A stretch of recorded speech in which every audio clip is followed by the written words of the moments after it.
Some people, their career has been blocked, and they are unable to progress because inability to understand how to relate their activities to their mental well-being. I tell people, the least you can do for yourself is to write down your goals. The least, if you are so lazy, the least you can do for yourself is to write down your goals. Have a book, have a diary, have a pen, write them down. Don't put everything, I don't want everything in my head, everything's in my head, everything's in my head. Because the same head, the same brain is doing so many work already. If you know the work that the brain is doing, the brain is the one that is connecting all our body activities now. Am I correct? Yes. And it's the same brain that you are using to think. And the same brain that you still want to use to be strengthening it to say that you are remembering something. It is very important that you do what? You de-escalate some facts. But the least you can do is write down things. Sometimes when you have too many things on your head, your brain, your memories become cloudy, and you are unable to navigate through life. But we'll talk about that as we go on in the session.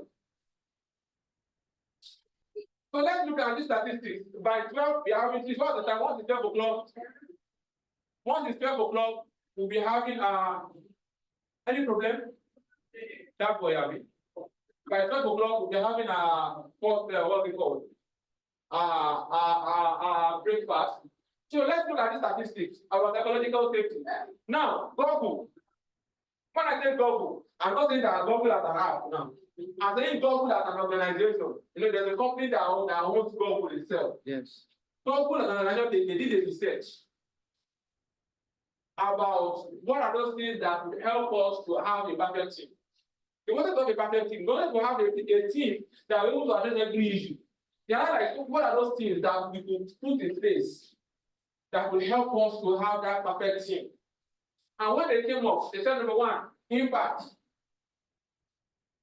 Impact of individuals in the workplace can help them to spirituality. That one came to the fifth position.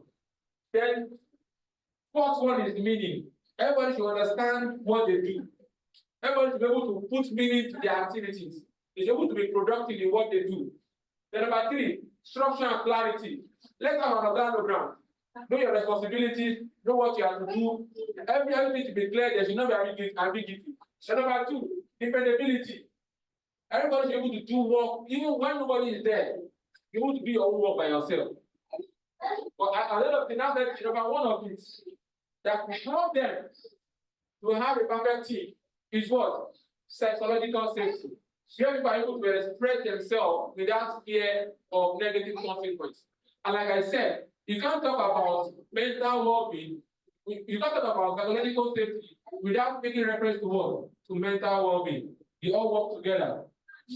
And this is the most important factor that talk about all of that. So we're talking about psychological safety from the beginning. But I want to ask that question.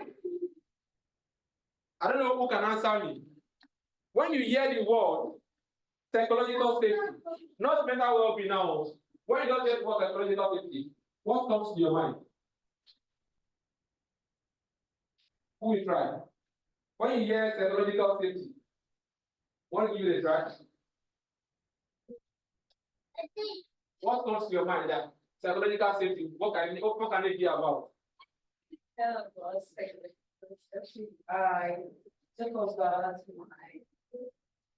As in having a clear thought, as in because having anything troubling my mind, and I'm so free, my mind is free to think positively without any negativity. Okay, beautiful. All right. Thank you very much. Now, I remember when I went to deliver this training somewhere, when I go to, we'll have set up just like the DBA, we'll set up everywhere. Then, because it was time for them to start coming in. These are directors or guys in these companies. So the number now came in. When they came in, he didn't see anybody on seat. He was now waiting. He sat down. So another person now came in. The next person, because it was very early. The next person now came in, and when the other person came in, he knew the person. He now said, thank God. Thank God, thank God. Yeah. He now asked us, why did you say thank God? He said, when they sent him a mail that is going for a training on psychological safety and mental well-being, that he thought that he's only one that is mad in the company. So when he came here and he saw that there was nobody, it was like, so like, I only been mad for years. But when he now somebody help, now that thank God we let you mad. She have made that I'm mad in the company. You now to thank God we are now blended. The thing is, many people misunderstand what mental well-being is. Or psychological safety. They relate it to madness. That when you're on the street, but you don't need to be mad before you have mental distress. When you have so many work, for example, acquisition of work, you are working from Monday to morning, afternoon, night. Some people carry their work, they will carry it home, they will work overnight, they will sleep around 2, they work up by 5, they are running back to work. A time will come where you will mentally be unable to do anything. That is mental well-being. And at the end of the day, that rest that you don't want to rest, you will now do the rest in manifold. So what is psychological safety and why is it important? I want to ask this question. Look at your team. Just look at what we are talking about now and take a reflect on your team. Now, how often do people in your team ask about things they do not know or don't understand? Like, are they free to ask you something that they don't know? Would that happen in your team? It happens very well. Like, they are free to ask about things they don't know. How often do they raise difficult issues or concern about a particular piece of work? How often do they say that, no, this job that Mr. Lani is talking about, I don't think it is good this way. Can we do it this way? How often do they raise that? Or they always get that, hey, you are in talk now, this person will think that I want to counter you for her. How often do they do that? Ask yourself. How often do they readily admit errors and mistakes? This is the most difficult part. People hardly admit errors that, yes, I made a mistake. How many people can do that? You make it and say, yes, I made a mistake. You say no. You do. Everybody tries to form perfectionism. Like, I can't make a mistake, which is not possible. I'm waiting for someone to make a mistake and express it that, yes, I've made a mistake. It's part of what we call psychological safety. Because you know that you have made a mistake, and the company knows that making mistake is part of being human. And when you make a mistake and you hide it and you correct it without knowing, when someone else makes that mistake, the person might not be able to know how to solve that problem. But when you make a mistake and you say that you have made a mistake, and this is how I corrected it, so that when next that mistake comes in again, they will be able to do what? To correct it. That is what can lead to growth in an organization. So I'm ready to admit errors and mistakes. Then feel comfortable expressing disagreement and offering dissenting opinions. How often can somebody comfortably disagree with the boss? Maybe the Oga says, this is what we are going to do. Can you say, Oga, objection, sir? We can't do it this way. I think that from that objection, you are objecting to your house. Even that the psychological safety. How often do people get invited to contribute to meetings, irrespective of their rank or job title? Is it that they are meeting that they are from some organs? How often do they call people to attend meetings and discuss? That is why even in health and safety, under the standard 5.4 for 2001, it talks about worker participation to engage the workers. It is a requirement of the standard. How often people discuss, are being invited to meetings, ask each other and the team for help when they need it? How often do people ask for help? Or they are like, I'll give myself, don't worry, I'll sort it. How often do they ask for help? When they are stressed, it's not help to do this job. How often do people ask you for help that they don't do their work? Ask yourself, is it there in the company? Give or receive feedback. After doing a piece of work, how often do they say, oh my God, that's the way I do. Say the job is okay. I will give feedback on it so that I can improve. How often do people give feedback about jobs?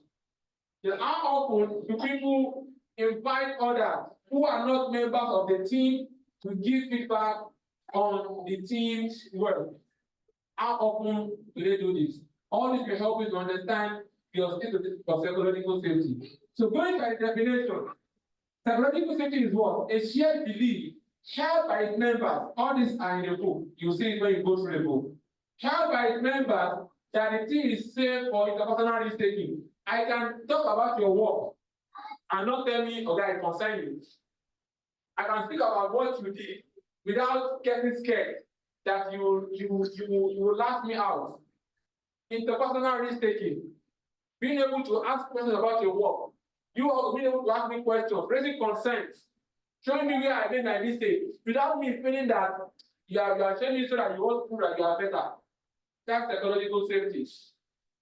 Also, a sense of confidence that the team will not embarrass you. You have that confidence that your team will not embarrass you or reject or punish you for speaking up. Speaking up means raising ideas, asking questions, raising concerns, or admitting mistakes. That your people will not they will not embarrass you when you admit that I'm the one who made this mistake. That's psychological safety. Last one is a team climate characterized by interpersonal trust and mutual respect in which people are comfortable being themselves. So psychological safety is not about an individual, it's about like I said from the beginning. It is psychological safety, we're talking about the group dynamics. It's about the teamwork, it's not about an individual. An individual cannot be psychological safety, but it's a teamwork. It's not about being nice. Just because they say psychological safety now, it now means that I need to be nice to everybody. No. In fact, if psychological safety is, it's not about agreeing to everything. In fact, if psychological safety is anything, it's about the ability to disagree and agree. Ability for us to have different opinions and not fight about it. Ability to do what? To disagree and agree. And it's not about lowering your command standard because you don't want to make mistakes. You now start doing your work. You want to, because making mistakes means that you are doing something that you've not done before.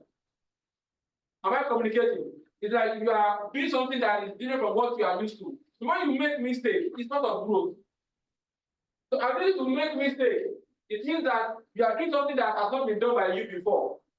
So now because I don't want to make mistakes, because I don't want people to say that I failed, then you are not lowering your standard.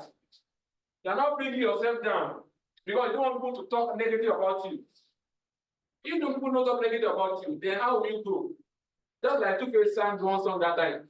If nobody talks about you, then you are no. I remember that song there. If nobody says something about them, want to do something. So when you are not scared of, I don't want people to say something, I don't want people to talk, you're not lowering your standard. Things that you can drive, you can push and do. You're not scared of, I don't want to make mistakes. I don't want people to say that I failed. Failure is part of growth. Until you get that level where you can push yourself beyond your capacity, make mistakes and learn from a mistake, then that is what we call psychological safety. Is being able to give feedback on what I've said, being able to raise concern, being able to ask questions, being able to disagree, and will not and the person that you are disagreeing with will not see you as an enemy. That's psychological safety. In this world of today, when some people talk and try to raise a counter opinion, you are finished. I said something and you are saying that it is not, you are finished. That is psychological safety. They are not building either in the workplace or in a society or in an organization or in a family, they are not building the psychologically safe workplace. They are creating fear in the minds of those around them, asking for clarification, asking difficult questions, asking for help, offering solutions to problems, and admitting their errors. You see this last part, admitting errors, and I has passed. People find it difficult to admit errors. Madam, how are you? You're welcome. People find it difficult to admit errors, to admit mistakes. Now, this should not be practiced by the team, but they should be encouraged to actively do them. So we're talking about psychological safety. It's not something that you say that everybody should become psychological safe. It's about engaging the workforce, the team dynamics, the manager, to enable an environment where people are able to admit their errors. Why people are able to make mistakes without fear that they will be insulted in any way. Those online, I hope you are communicating. Please let me check them. Yes, Now, yes, let us look yes. at this small matrix. Now we have a table of psychological safety and performance standard. In a workplace where we have low standard, high standard. Low standard means that there's no much work being done. There's just one or two work in the workplace. Where there is no, especially all these government company, government organizations, they don't have much work going on. they don't have much work going on. But with high standard is those big top companies that they have that when you enter those companies, you don't have a choice, you must work. Then we have low psychological safety and high psychological safety. Low means that there is no ability for you to express yourself, you can't talk, you can't raise concern, you are scared. And high means that you are able to do all those things. So in a company where there is low performance standard, there's no work going on, and they have low psychological safety. What zone can we call that? I'll give you that one for free. We call it apathy zone. Nothing is happening. There's no much work. At the same time, you can't even talk. You're just there. Nothing is happening. Now let's look at the other one. There is no work going on. Low work, like nothing is going on. Everything is just little of normal Zoom work, one or two documents, and you are going on. Nothing is drilling you. But there is high psychological safety. Everybody can talk, you can express yourself, you can share your opinions, you can raise concerns. What zone can you call that kind of zone? Where there is no work going on. Just give it a 10. Silence in their house. Oh. Growing is okay. Where there's nothing going on yet. No, nothing is going on there. Stagnant zone. Stagnant zone. Yeah, I think it's a good term, stagnant. But there's psychological safety. What's that? Comfort zone. You are enjoying your life. You don't know what is going on, and you can see, and you see how your boss are friendly. Everybody is friendly. Nobody is retributing. Nobody is castigating anyone. You can talk. You can express yourself. It's only comfort zone. Now let's look at this other zone. Here there is high performance. There is high level of work. You are working seriously, but you can't share your opinions. You can't raise concerns. You can't ask questions. What kind of work so can you call that? Let me come again. You have high work, like there's a whole lot of work going on you, but you can't share your ideas. You can't raise concern. You can't ask questions. They will insult you. You can't admit your errors. You are there, but you work every time. What kind of zone is that? That's so Danger zone. Anxiety zone. You are working anxiety. You don't know what happened the next day. Don't know if you just wake up later and you will see your sack letter on your table. And there's work going on. Now the last zone, we have high performance standards. And you're able to express yourself too. What can you call that kind of zone? There is work going on, unlike this one that there is no work going on, like most of government organizations. There is work going on every time. Not all, though. There are some that are very working, like CBN now, those they are working. They are working very well. But I don't know some other ones. There's high work going on. And you have high level of psychological safety. What can you call that kind of zone? Productivity, safety zone. Learning zone. Because that is where you are able to learn, but you can call it productivity zone. It is the growth zone. That is where growth takes place. Growth cannot take place here. Because though there's high work going on, but when people make mistakes and they don't know, we learn from mistakes. There's what we call LFI, learning from incidents. We learn from mistakes, we learn from errors. But by the time people are unable to speak up about their errors, by the time people are unable to raise concerns, raise suggestions, give you ideas, yes, you might be learning, but you might not be growing. But when people can do that, we call that the learning zone. So that is the zone that we want us to be. So how can we improve psychological safety? Now, firstly, let's look at this. What do you think stops people from speaking up?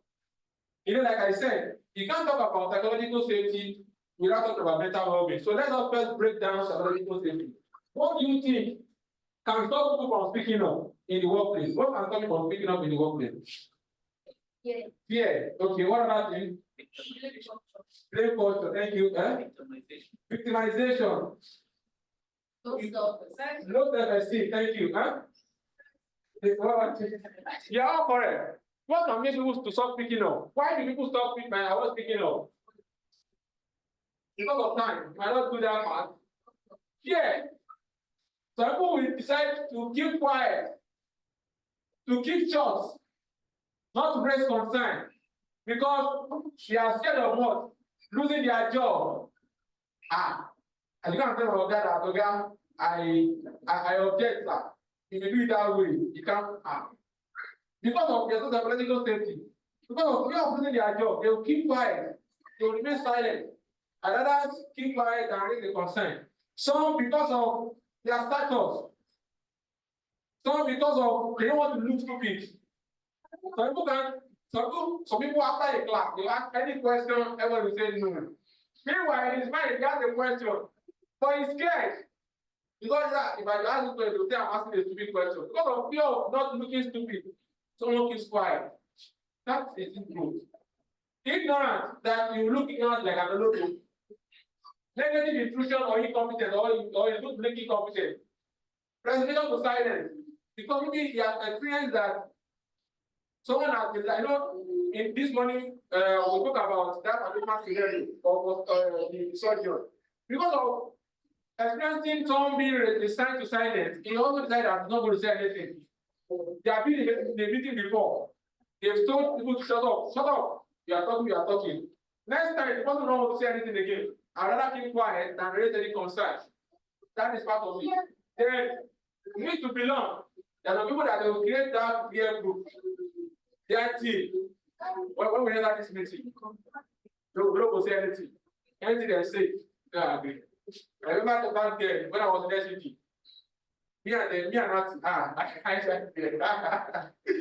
Me and Auntie, in those because we went to the same school together, we were in the same year.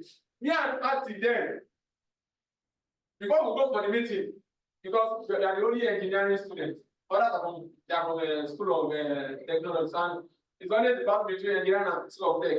So before Auntie was the president, I was the welfare for Igbo. So before we go for any meeting, me and Auntie have agreed, okay, this is what we do. This is what we'll say. This is what we'll say. When you say, I'll transfer you, and I'll answer, and I'll not later affect you. We agree. They don't go to the meeting. You all do their talk. They do not their own meeting before meeting. At the end of the day, they don't go there well. Now, what you say we go do, now we go still do. The only one that we could not do was wanted to stop, wanted to not really stop, but wanted to change the idea of Miss SUG. They will be fine, fine and everything. And we are acting on our part. So she doesn't want that to happen because you have to sit down. But there's no way we could not follow that one. You don't go nowhere. But that particular day, one of those ladies, she walked down and she came down and she came deliberately came in front of Alpha. I was taking her up. People were just laughing because they knew that actually was not like that. But what I'm trying to say is that sometimes there is always that kind of a need to belong. That okay, this meeting that you're going to, this is what you're going to do. You're not going to say anything. You're not just be quiet. Anything they say yes. They will go out and go our own. That can make people to avoid speaking up. That if these people, their team, they are quiet. If I say something, these people can attack me. So that needs to belong because of why people don't speak up. So what can drive psychological safety? What are those things that will make people to speak up? We are not able to do this role play now. Because the question is this: think about people with whom you feel comfortable bringing up difficult issues with. Okay, let me ask. In your workplace, are there people that you can comfortably tell about whatever you are facing in your job? Like you can speak, you can tell them freely, without fear of if I tell them that you say I don't know my job. Are there those people? Yeah. If they have, what characteristics do they have, or what is that thing that makes you be able to tell them about what you are facing? Acceptance. ability to listen to you, okay? Trust that they have created, they have created that trust. Confidentiality, very important. These are the characteristics that they have that makes it possible to be able to express yourself. Alternatively, I guess you know whereby you find it difficult to tell somebody about what you are going through on the work. Sure, Abi. What is that thing that they also have that makes you to draw back from discussing about this? Huh? Lack of trust. Lack of, it's not just opposite of the other one. All right.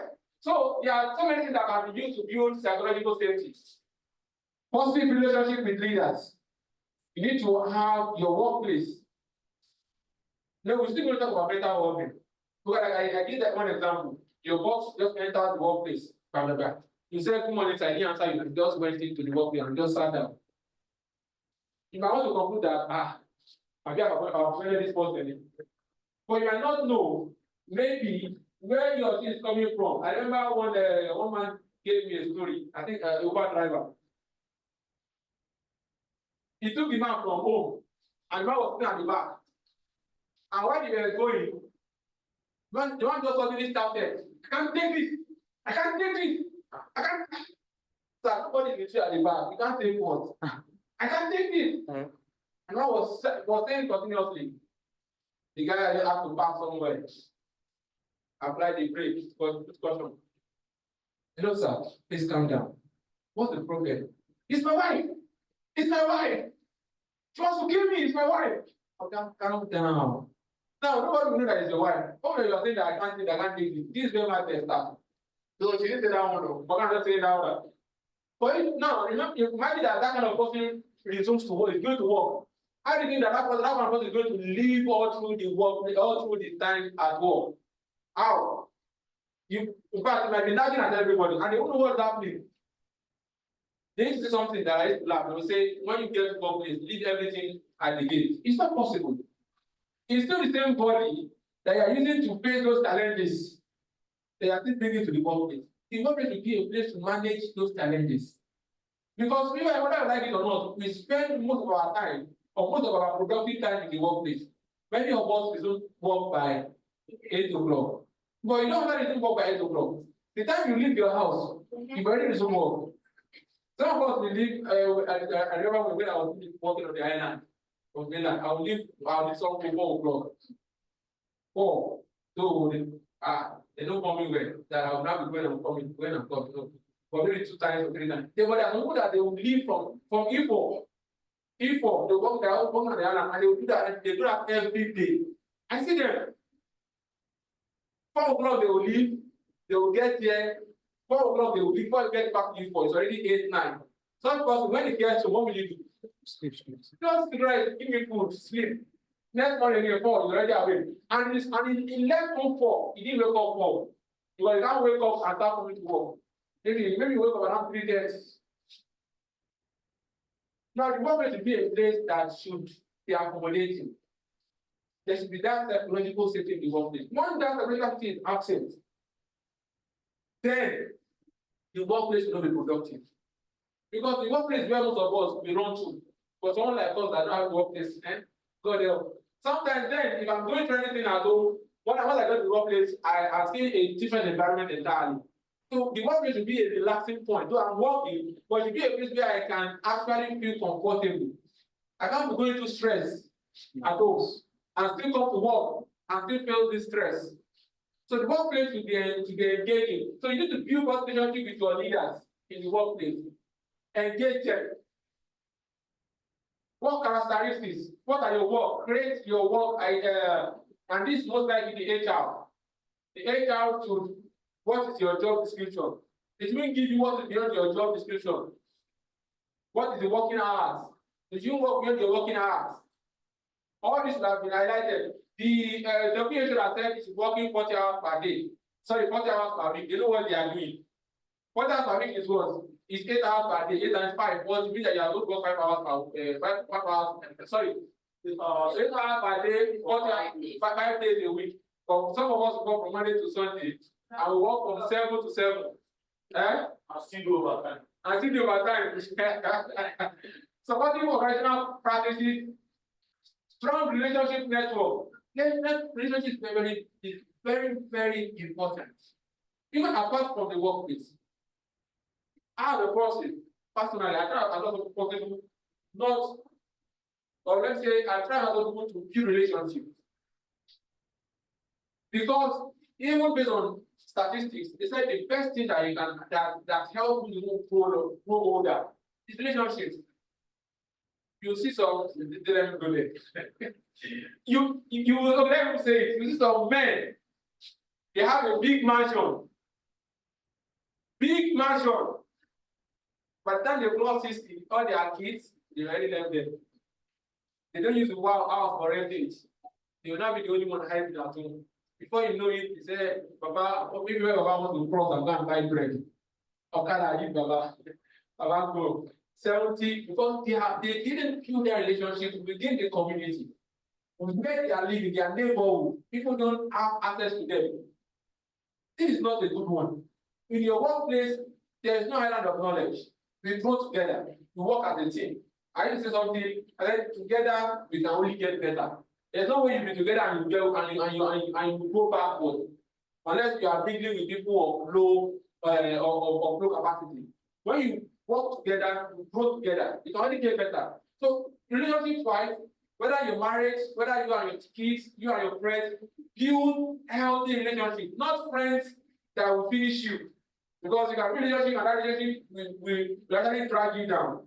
Productive relationships. Personality traits. You need to understand personalities. Everybody, they are different. I'm going to talk about personality disorder, but I won't go deep about it. I only mentioned 2 years. Maybe I'll talk about it now. I mentioned passive aggressive and passive dependent. There are people that are passive dependent personality. What does it mean?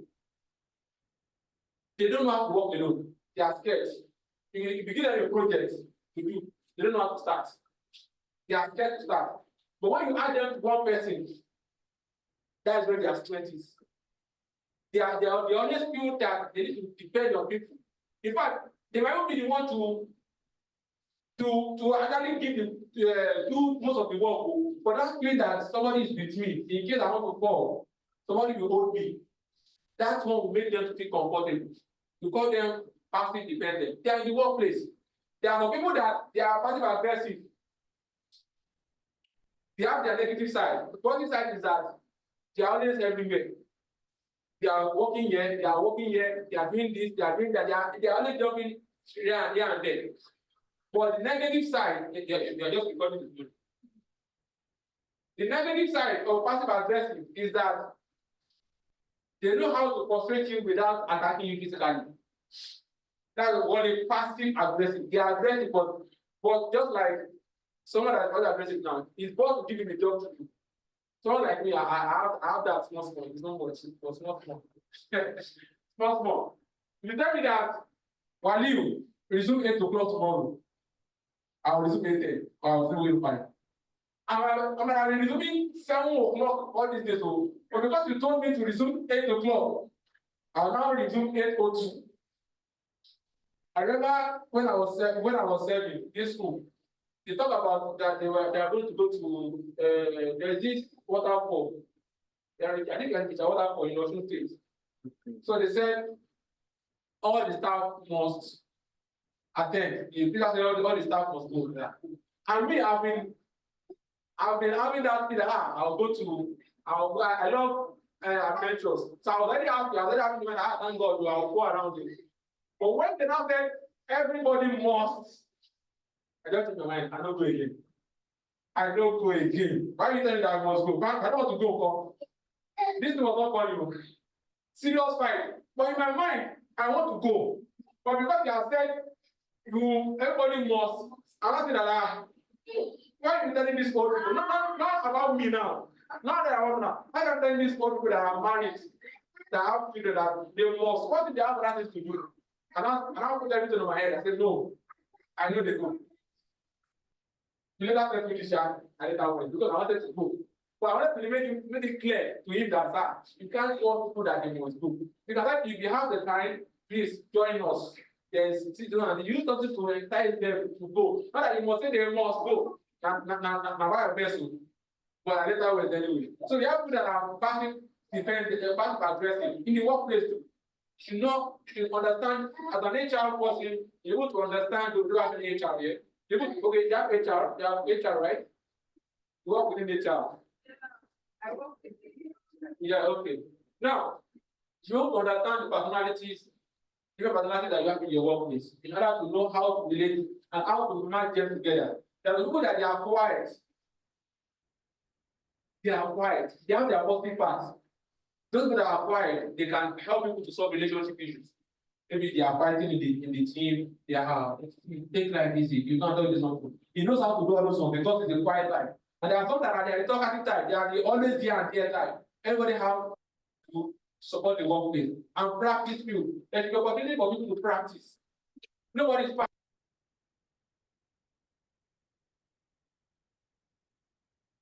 let them make mistakes so that they can grow and drive psychological safety. Now, support psychological safety. As a team leader, I'm going to ask Titi this question. What can you do to promote psychological safety in your team? What can you do? Okay. All right.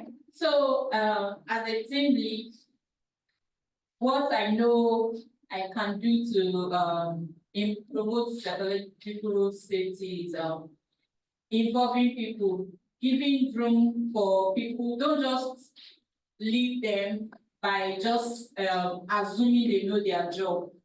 You give them opportunity to learn, just like they had mentioned. So getting them involved like a team is going to make them have this sense of belonging at work. And from there, they feel they can trust you, then they can rely on you to express themselves. So by making sure that you involve them, by making sure that you accommodate them for the personality they have, that even when they make errors, you don't say it to their face, you correct them in love and not maybe in the presence of others. You can be able to help them, you can be able to promote psychological safety.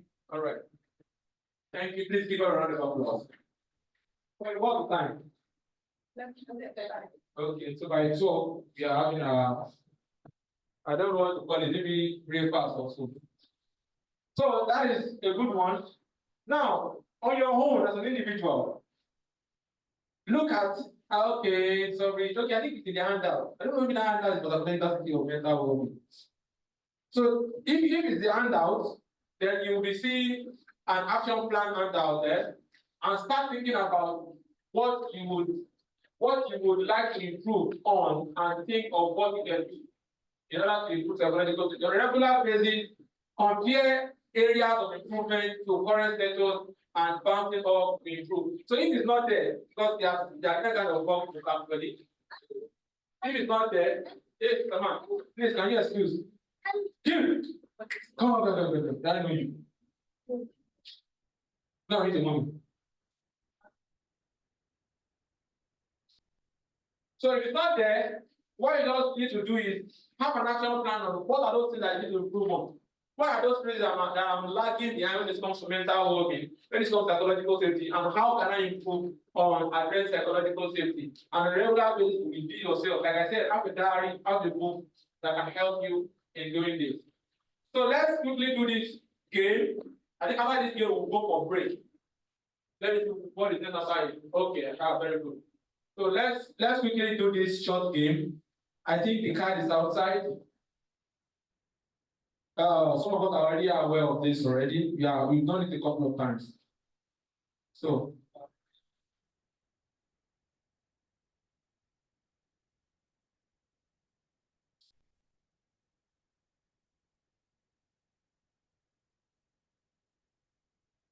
let's maybe two, I think this three.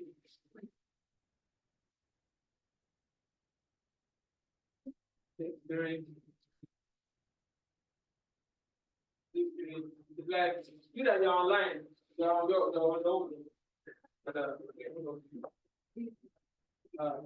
so we have the card left and right, just like a table of two columns.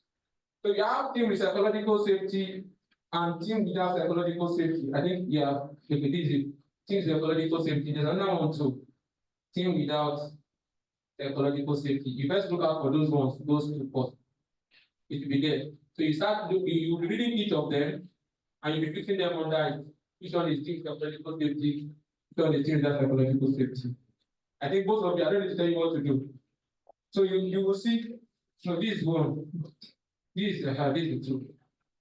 Deal with ecological safety, deal with ecological safety. So you start arranging them under it. You really statement and begin it together. Let's do that for 5-10 minutes.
Have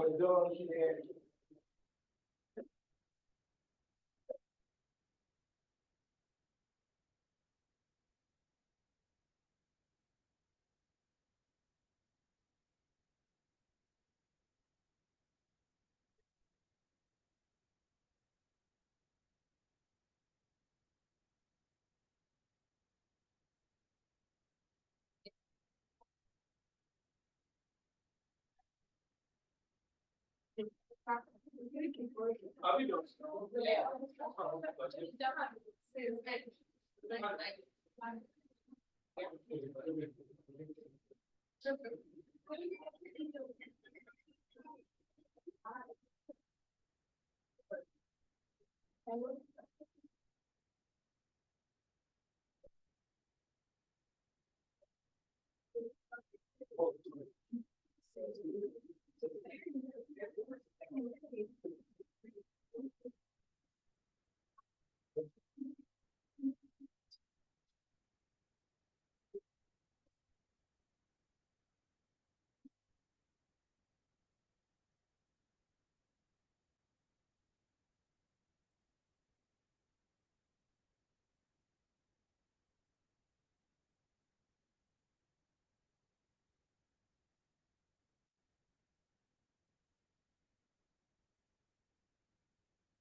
So are we done? Yeah. So I will go for our, so which one did I use?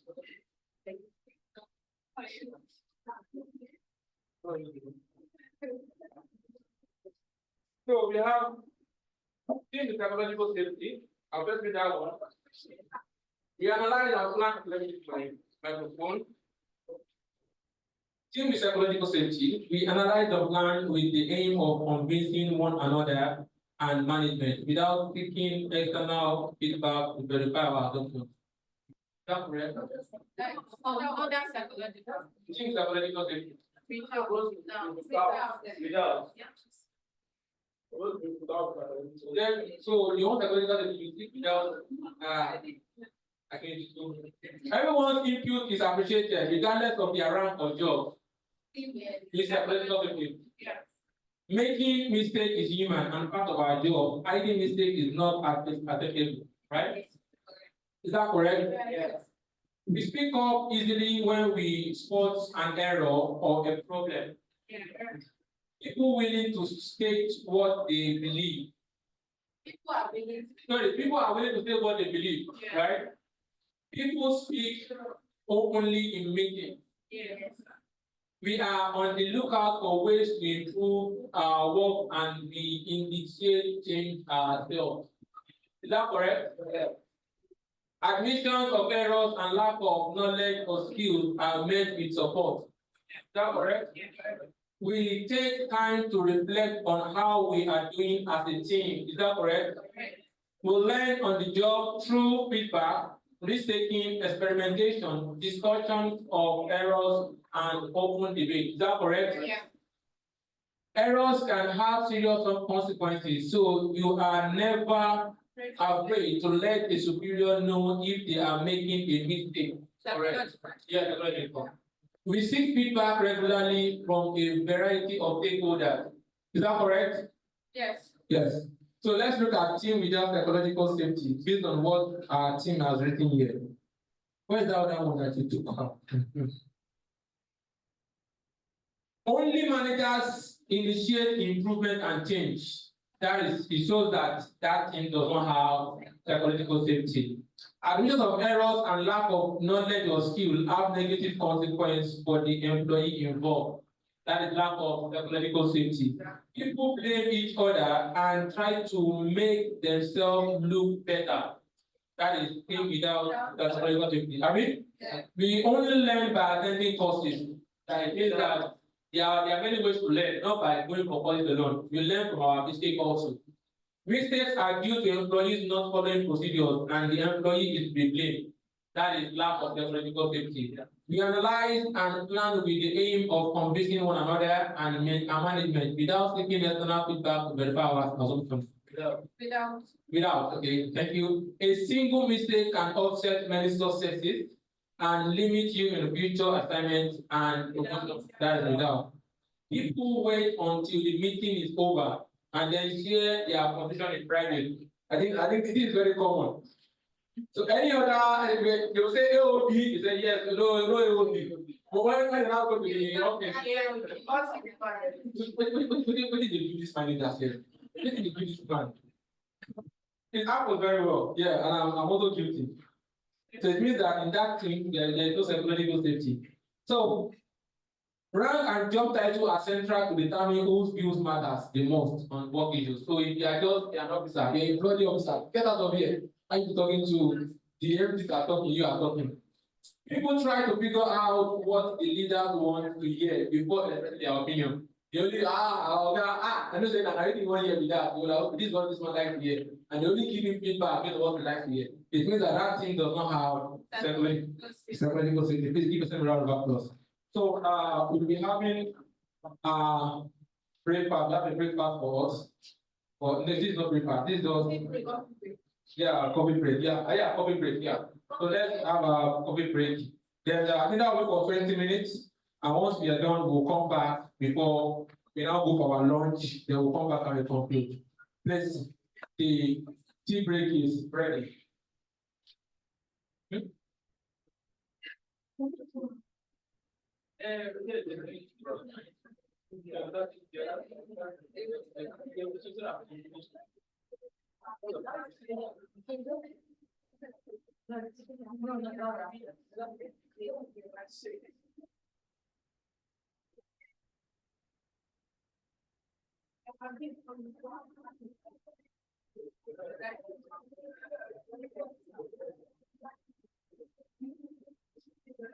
So please, you give them 2 minutes, just 2 minutes to set up completely.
All right, we can actually come down with a break.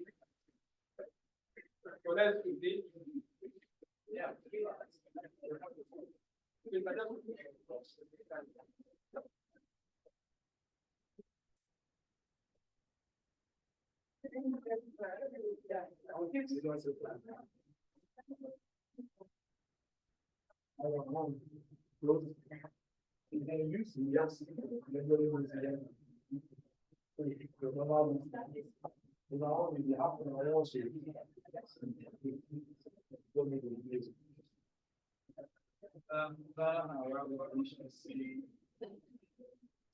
Okay. Well, yeah, break. Tea break. The Martin, what I doing there? What I doing? For you.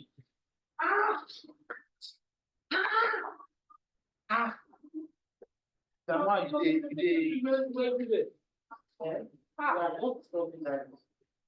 they and then sorry, something weird.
they don't have a, you know, and they go.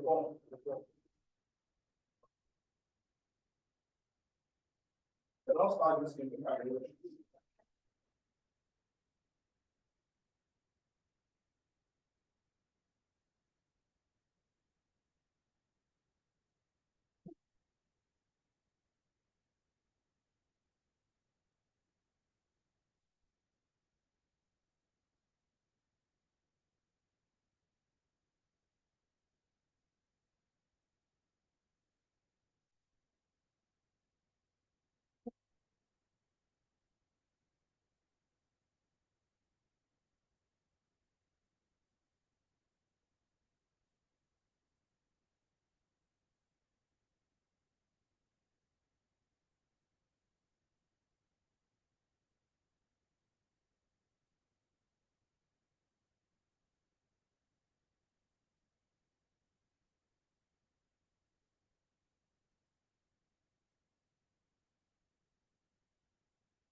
Kenapa?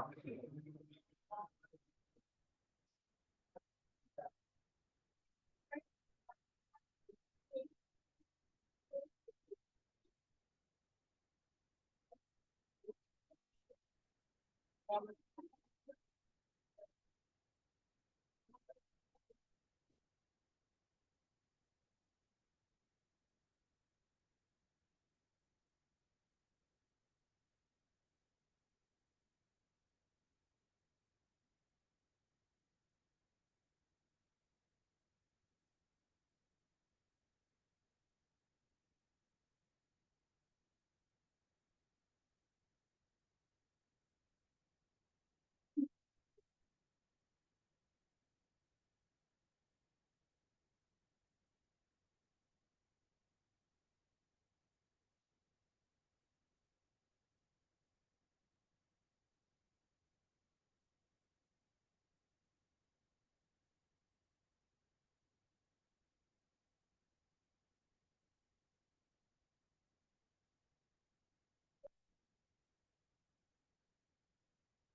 don't want to sit on the lemon tree, stepping around in the desert of joy.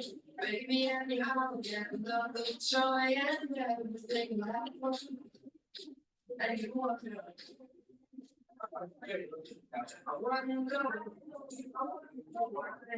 it's the day to the blue sky and all that I can see. It's just another lemon tree.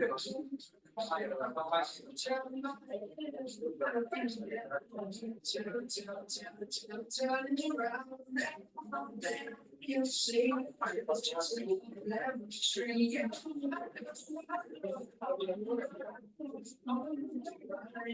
It's the day to the sky. You see,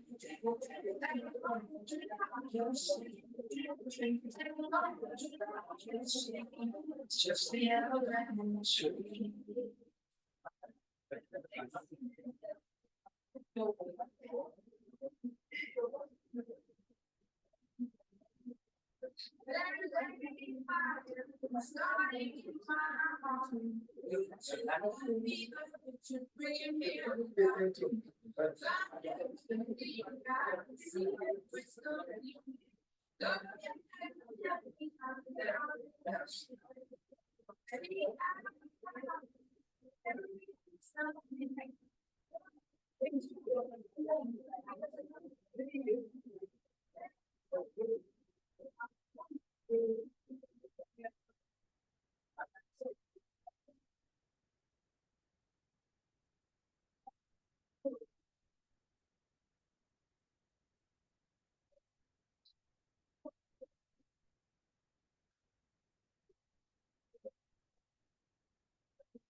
Ah.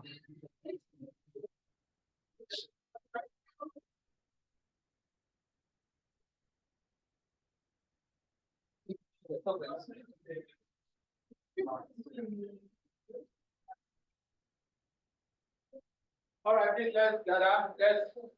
Let's complete our session. Lead us to grow today. But regardless of still, we are open very well. So I want to hear about to this. Let's get settled. Let's get settled. Let's get settled. Let's get settled. Let's get settled.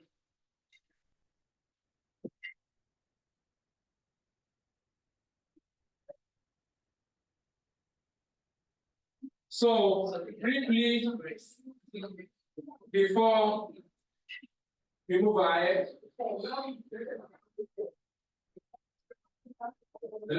this is a live again.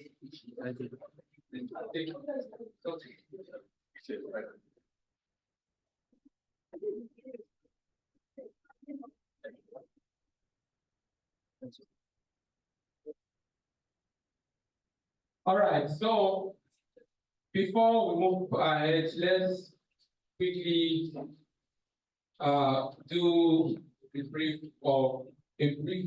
of introduction. Aha.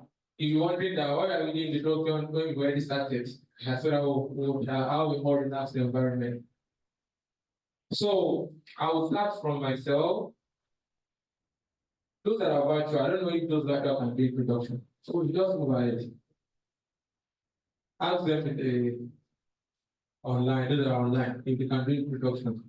So that we just hear one or two of them. So I'll start with myself. My name, I think my name, and what I love doing because of time. Yeah, because of time. Look at that. So hello, like you take it down.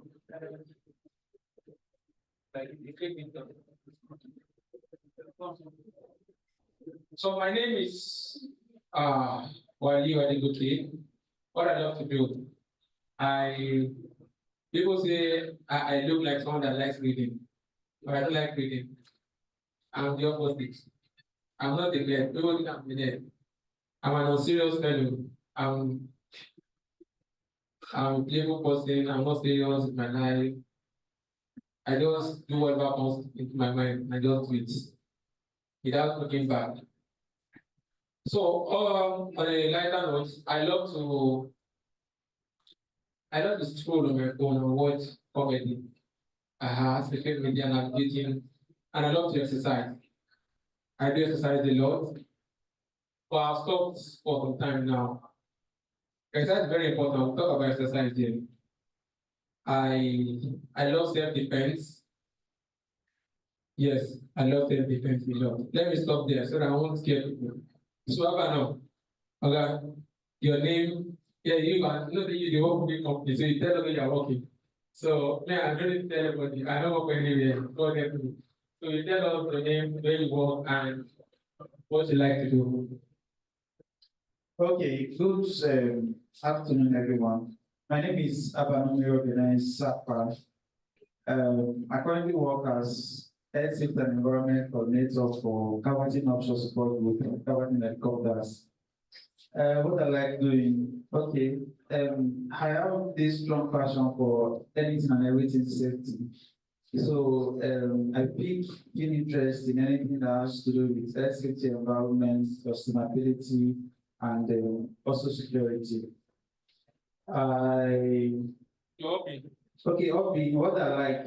I said that I like anything, doing anything safety, but on the downside, what I do to just take myself off is watching movies, listening to music, and yes, I love traveling.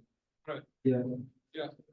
Imagine I'll ask people that what do you like doing? You say they like going to work. I can say that work is your hobby. Something outside work, okay? Something outside HSC. You get me? All right. Let me to press that. Hello, sir. My name is Shola Hues. A health and safety person. And I like to cook Hey, and watch movies. look at what movies. Is it? There are some names that you hear. You know that these names are from not people like us. Yes, Shola Wells. Those 3 syllables. Shola, then Wells. Today, never Wells, though. Not after no more better, but I don't know what you call it. All right, you love to cook, definitely your partner will enjoy you. Hey, I like to cook, but I don't love to cook. When I want to cook, I cook, but when I don't want to cook, I don't cook. And most times I don't cook anyway. All right, what do you think? Okay, Olusegun Olani is my name. A safety professional as well. And my hobby, I love hanging out and watching football match. Thank you.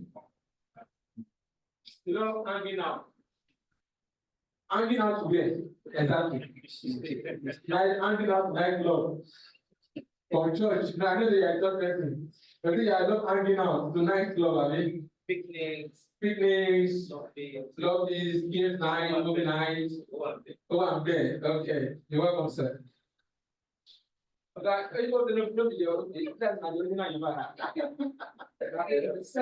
my name is Sylvia Tegaogo.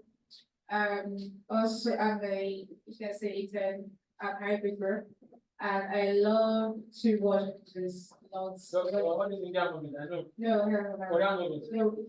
Yoruba. No. Which one? Tell us.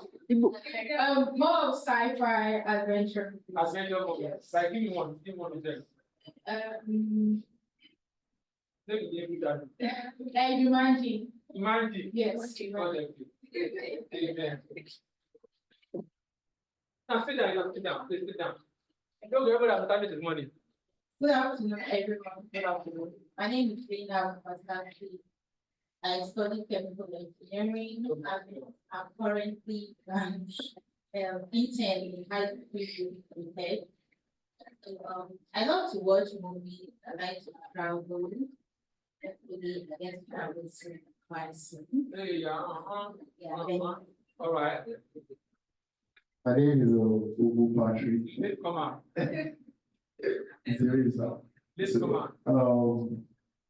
I studied aquatic survey at Unilag. What is subject? Yeah. And I'll start it. I'm in Korea one. So I like hanging out, So anything sports, Hanging out, hanging out. yeah, we'll be covered. But hang out, you are the you hang out, then you hang out. You hang out at all the outside. You hang out. Yeah, na so what's there. Please pass it around. Good afternoon, everyone. Good afternoon. My name is Aisha Abdulakim, a recent graduate from National University of Education. I studied economics and I'm currently working with Top Travel as their sales executive. And what I love doing. What love doing? I love listening, like listening to people, and No. I love listening to people. You love Anya Bob. Exactly. Little packages. I know they're not going to go like that. So I love listening basically and let's say this. And I love watching movies. Okay, you're welcome. That's awesome. All right, my name is Akol YXB, and I'm a graduate of Health Education from the University of Ilorin. And what I love is, okay, I love watching movies, and I also love volunteering, like going out, NGOs, especially those in the SDGs, and quality education, as well as good health and well-being. Okay, beautiful. What do you like doing? I said I love volunteering, and Volunteering. watching movies, listening to music. Who are the movies? Indian. No, Korean, Indian, Hollywood. Oh yeah, next person. Hello, good afternoon, everyone. Good afternoon. My name is Nita Duru. I work as a project manager of Nadrina Consult. I work with it. So I love traveling. Like I can travel a lot. So and another thing I like volunteering. Just like I came here to a volunteer work I'm doing with Gateway of Nigeria. So currently an ambassador. We are ambassador of Gateway of Nigeria. So very Gateway of Nigeria. Well done. Well done. Hello.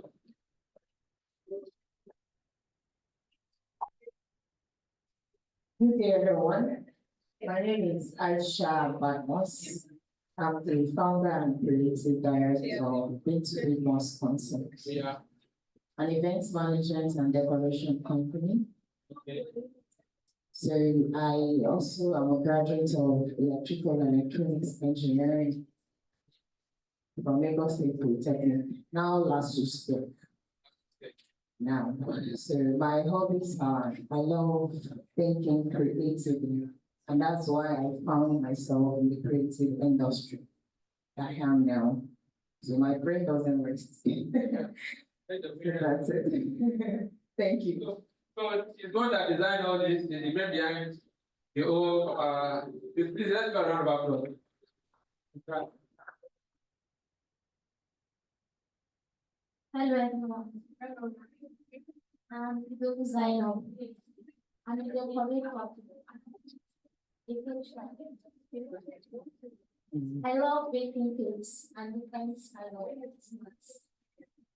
My hobby is to design. I love design. And I also design here for life and sisters. All right, thank you very much. So now, those online, okay, you want to produce yourself too. How many? Please, only few. Can I make your whole look empty today? Are you there now? All right. Who is there? Hello, good afternoon. Good afternoon.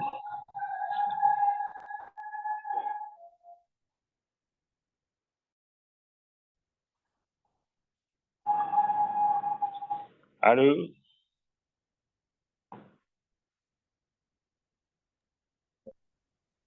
Please, we can hear you, sir. Yes, before me. Yeah, good afternoon. Yeah, this is Olumide Balogun.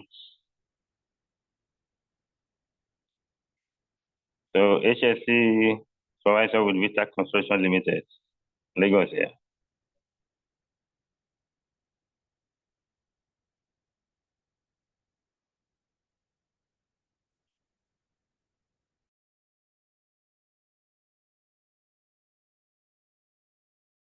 Oh, we couldn't locate where the microphone is or where the speaker is. So thank you very much for those online. We are glad. Just hope you are following the session. So let's go to the other part, management of mental well-being. And we need to ask, just like we did the other time, we also need to ask these questions too. How often do people discuss about their mental well-being with you? Has someone ever come to you and tell you that it's burnt out? We discuss so many things, Mr. Wells, when you're not here. So this is a continuation. How often do people tell you about their mental well-being in the workplace?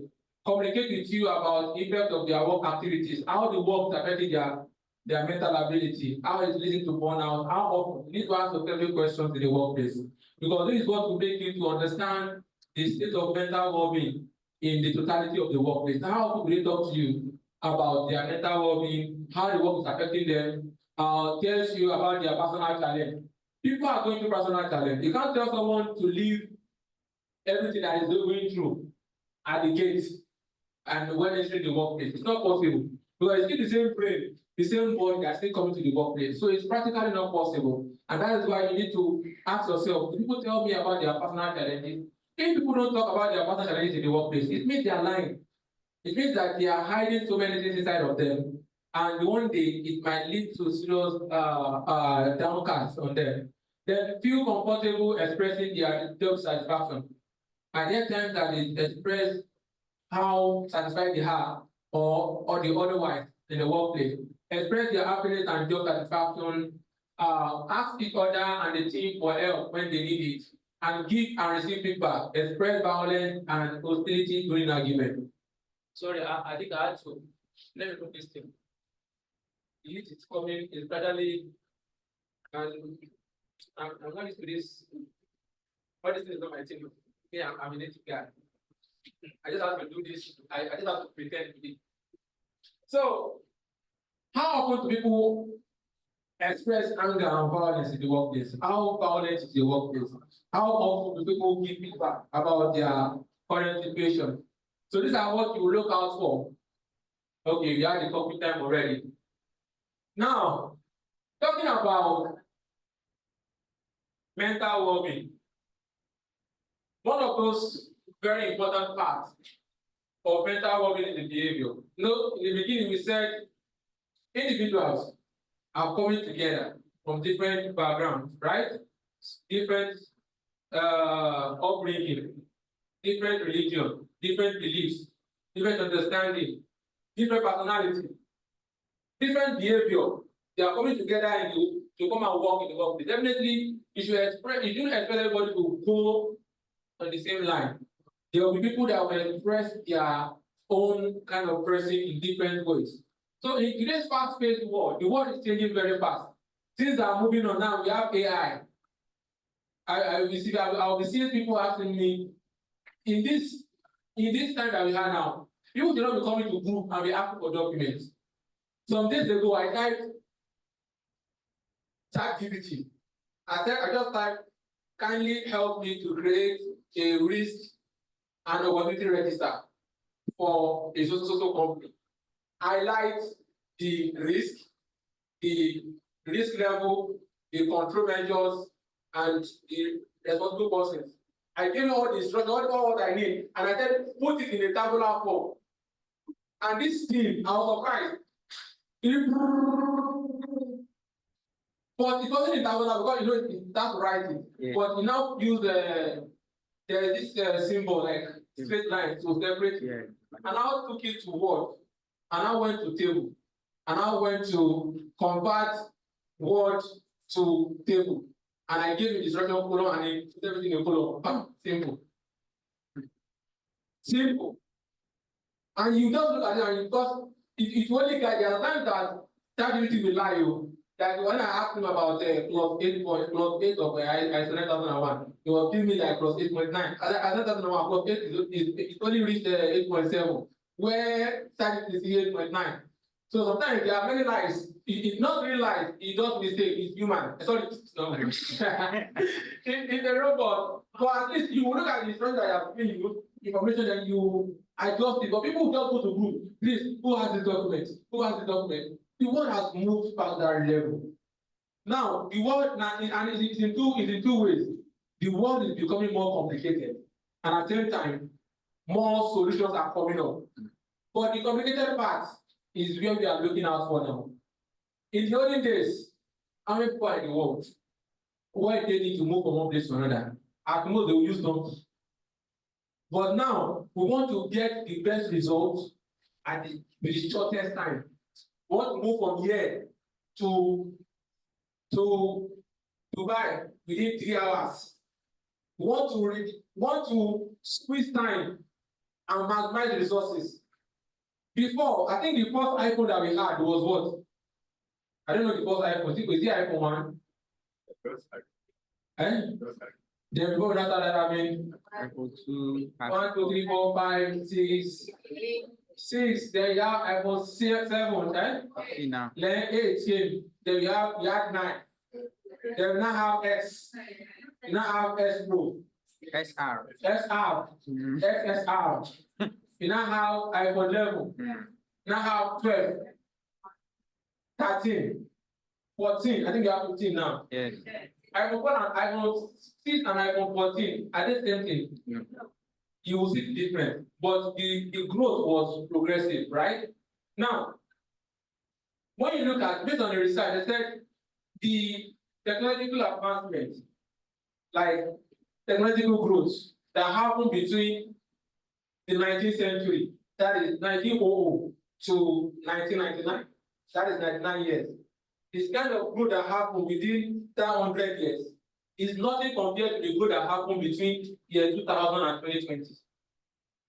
Within that 20 years, the rate of growth that happened, how we are just moving, developing, this happening, is within these 20 years that we had on this Facebook, WhatsApp, Twitter, Snapchat, everything just keep coming. And so many technologies keep coming every time. So it means that the world is moving very fast. And you too need to do what? Also move very well fast. And in literal terms, it has led to people getting more burnt out. How many people talk about suicide before? That is one part. What about the issue of hardship, financial issue? As we are becoming more technologically inclined, that's why we are also getting economically coming down. Inflation crisis, economic meltdown every time. And people are going to financial crisis. And you are now having a state where people are becoming very stressed with life. So in today's fast-paced, changing world, we are having so many that is affecting human beings psychologically. Anxiety, you don't know what's going to happen to you tomorrow. You don't know what's happening tomorrow. Home misalignment. You want to move at the same pace with your colleagues. You want to achieve what your colleagues. Especially when you are the type that is being influenced by social media, peer pressure. You are giving yourself so much pressure. You want to achieve this within a short period of time. People start getting stressed. It's normal to move at a very fast pace. But what that means that you also try to check your state of mental well-being. When you are getting burnt out, then you need to address what are those causes. Hardship is happening, deprivation, cost of living is increasing. So I don't want to get angry here. Tomato and road and tomato now. Small like this, 1.5. What the boss for? What the water for happening now? We say you are within, it's too small now. Now 1.5, just my handful of tomato and red pepper. I'm angry, but I can't be angry because I'm not the one facing it. We are all in it together. Whether you are obedient or you are partified, anyone you are inside it. Your own road cannot become your own road. It's still the same price. Not all kind of living. Things are getting more expensive every day. So it's affecting people. Social, I saw one video where somebody was saying that, yeah, health-wise is not good. I was talking about people that used to buy, they call it, all these partially rotting the tomato. They need to call it Yoruba Esha. They think that you can't be buying that Esha is poisonous. Is this and is that Esha that somebody needs to survive because they can't buy the fresh one. They cannot try and buy the fresh one. That's where we find ourselves. Health-wise is not good, but there's a way you communicate that to people. That is why we are talking about ESG. You can't take away talking about ESG without talking about the community, the governance, the social community, where that we apply to country A or community A that will not be applicable to community B. Do you know what I'm saying? So things are happening, issue of conflict, domestic issues, war. I think recently was this international judiciary, whatever. They just raise a stop now for Israel now to stop killing in Palestine. And that is still happening every day. In our own way here, kidnapping is still happening. Threats, killings, all these things are happening and even in our street, they are still robbing. Insecurities, domestic violence, work stress. At the end of the day, you still need to work. There's still work stress, there's still meeting deadline, family issues. That's another one. Raising your kids, taking care of your own family, crime. So many things are happening simultaneously. And you're not able to be normal. It's actually not possible. But there is a way that we have been created to be able to cope with situation. So it includes threat of war, insecurity issues, and the likes.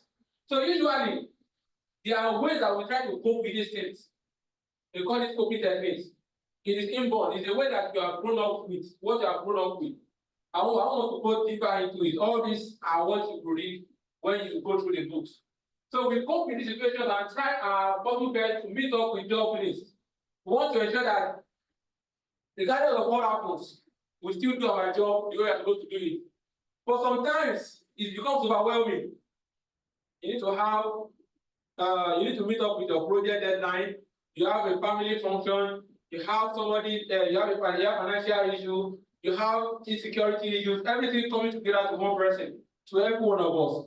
So at the end of the day, sometimes it becomes very difficult. It becomes overwhelmed and affected. And this affects our psychological well-being. So regardless of the cause or duration of the effect, it's important for us to be able to recognize and address stressors that can affect our psychological safety. Sometimes when you get overwhelmed, there's the way you will feel. You need to be able to recognize those points, those times, those situations when you are becoming overwhelmed by your work activities, by what you are going on. Stress is not only related to your work alone. I've given so many examples of what can lead to stress. Being able to identify them and know when to say it's enough and draw back, relax, find a way to de-escalate your stress, talk about it as we go on. All this will help you to become much more mentally stable. Because like I said at the beginning, if you are not mentally stable, progress, growth in life is very, very difficult. So that mental stability is very, very important. This goes a long way in shaping the workforce and ensures detailed understanding of psychological state changes. So when we talk about behavior, we said individuals. We grew up from different backgrounds. The way what we experienced while growing up, there's a place they call the frontal lobe, the focal cortex, the front part of the brain. There's a particular place, there's a particular part there that grows at the age, I think at the age of 7, that stops growing at the age of 7, something like that. Now, that particular part, when someone is growing, the way you start living your life, you experience what you experience, the situations and everything, and how you cope with them when you are growing up, it becomes your lifestyle. And there are things that will become subconscious acts. You do them subconsciously. But by the time you start, the subconscious part is what grows more at the early stage.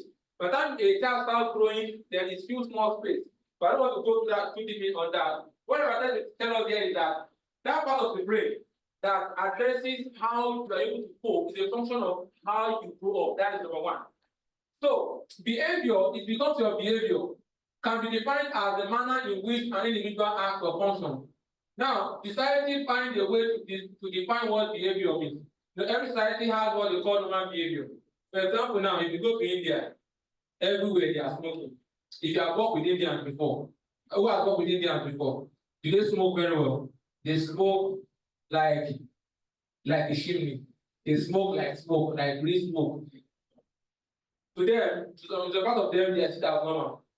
When you go to their country, they wear the men used to wear this wrapper. Even in our people, they wear wrapper. To them, it's a normal thing. If you go to Arab, like Dubai, you see them, they wear jalabia on a Monday morning. It is normal. For somebody in Nigeria now wake up in the morning and say wants to wear jalabia and come to work, you know say, are you okay? So what we call normal behavior is relative, but there are general characteristics of normal behavior. Person is able to function as a person, is able to realize his goals, is able to see things the way he should see, he knows how to react to situations. Let's say now, suddenly now, there's fire now. Let's say this thing is explode now, and there's fire. What will all of us do? We'll start fire, we'll start running towards the exit. Let's the AC now explode, pow, and come now sit down here and now face it. You exploded. But if you explode, that tells you what? That something is wrong. So behavior, the way there is a general definition, you know how to react to a situation. By the time you don't know how to react to normal situation, the way everybody should react, then you are no more in your right behavior, you're not more in your right senses. So there's a general definition of what behavior is. But moving quickly, you will go to what we call behavioral defense mechanism. In the workplace, people have way in which they try to adjust or cope with situations. So we call it behavioral defense mechanism. Like I said, behavioral defense mechanism are ways of dealing with stress. Like I said, we go through stress every day. We go through stress every single day. There's no day that we don't go through stress. Even sitting is stress, standing is stress, going from one point to another, taking transport. Those that are online, they don't want to go through the stress of coming down here. They decide to go to come online. It's still, even sitting down there, you're still going through stress, whether I like it or not. There is stress in everything we do. Combined with the normal challenges that we now face in our community, in our country, the economic issues. So we go through stress and we still need to go to work on a daily basis and meet up with deadlines. You need to fetch money, find money for your family. Everything comes down to stress. But there's a way we try to cope with stress. Stress is not only limited to that. When you hear a sudden negative news, it's also a stressful situation. So we'll still talk more about that as we go on. So ways of dealing with situations, good or bad, there are mental maneuvers that we do subconsciously. We do them subconsciously, performed by oneself in order to decrease feeling of anxiety or what? Or stress. These are ways that we try to adjust situations. Our body reacts suddenly, subconsciously, without even knowing sometimes. Like I made that example now. Let's say we just add a sudden sound now. Pow. Everybody subconsciously, if I tell you to stand up now and start running, or a normal thing now, I tell you to stand up now and start running. You'll be asking me why should you run? Why do you want to run? We are tired, you want to run. But let something happen now. Nobody will teach you how to run. Sometimes something will pursue somebody, maybe a dog will pursue you. You will fly a fence. And later you're looking at the weather, how did I jump this fence? Because your body subconsciously is trying to fight that challenge. You know, it's the mind sends signal to the brain. That is what we call TFA, the thought, the feeling, and action. The mind sends signal to the brain that there's something dangerous. So the body is ready. Your heartbeat becomes faster. You're able to, your glucose, energy rush all over your body. You're able to do things that you can't do on a normal day. Then you act. When your what do you call your sugar level, everything now comes down. The name we call that particular hormone. When the adrenaline now comes down, now that how do I jump this fence? Look at that video when you went to arrest him. That guy is a criminal.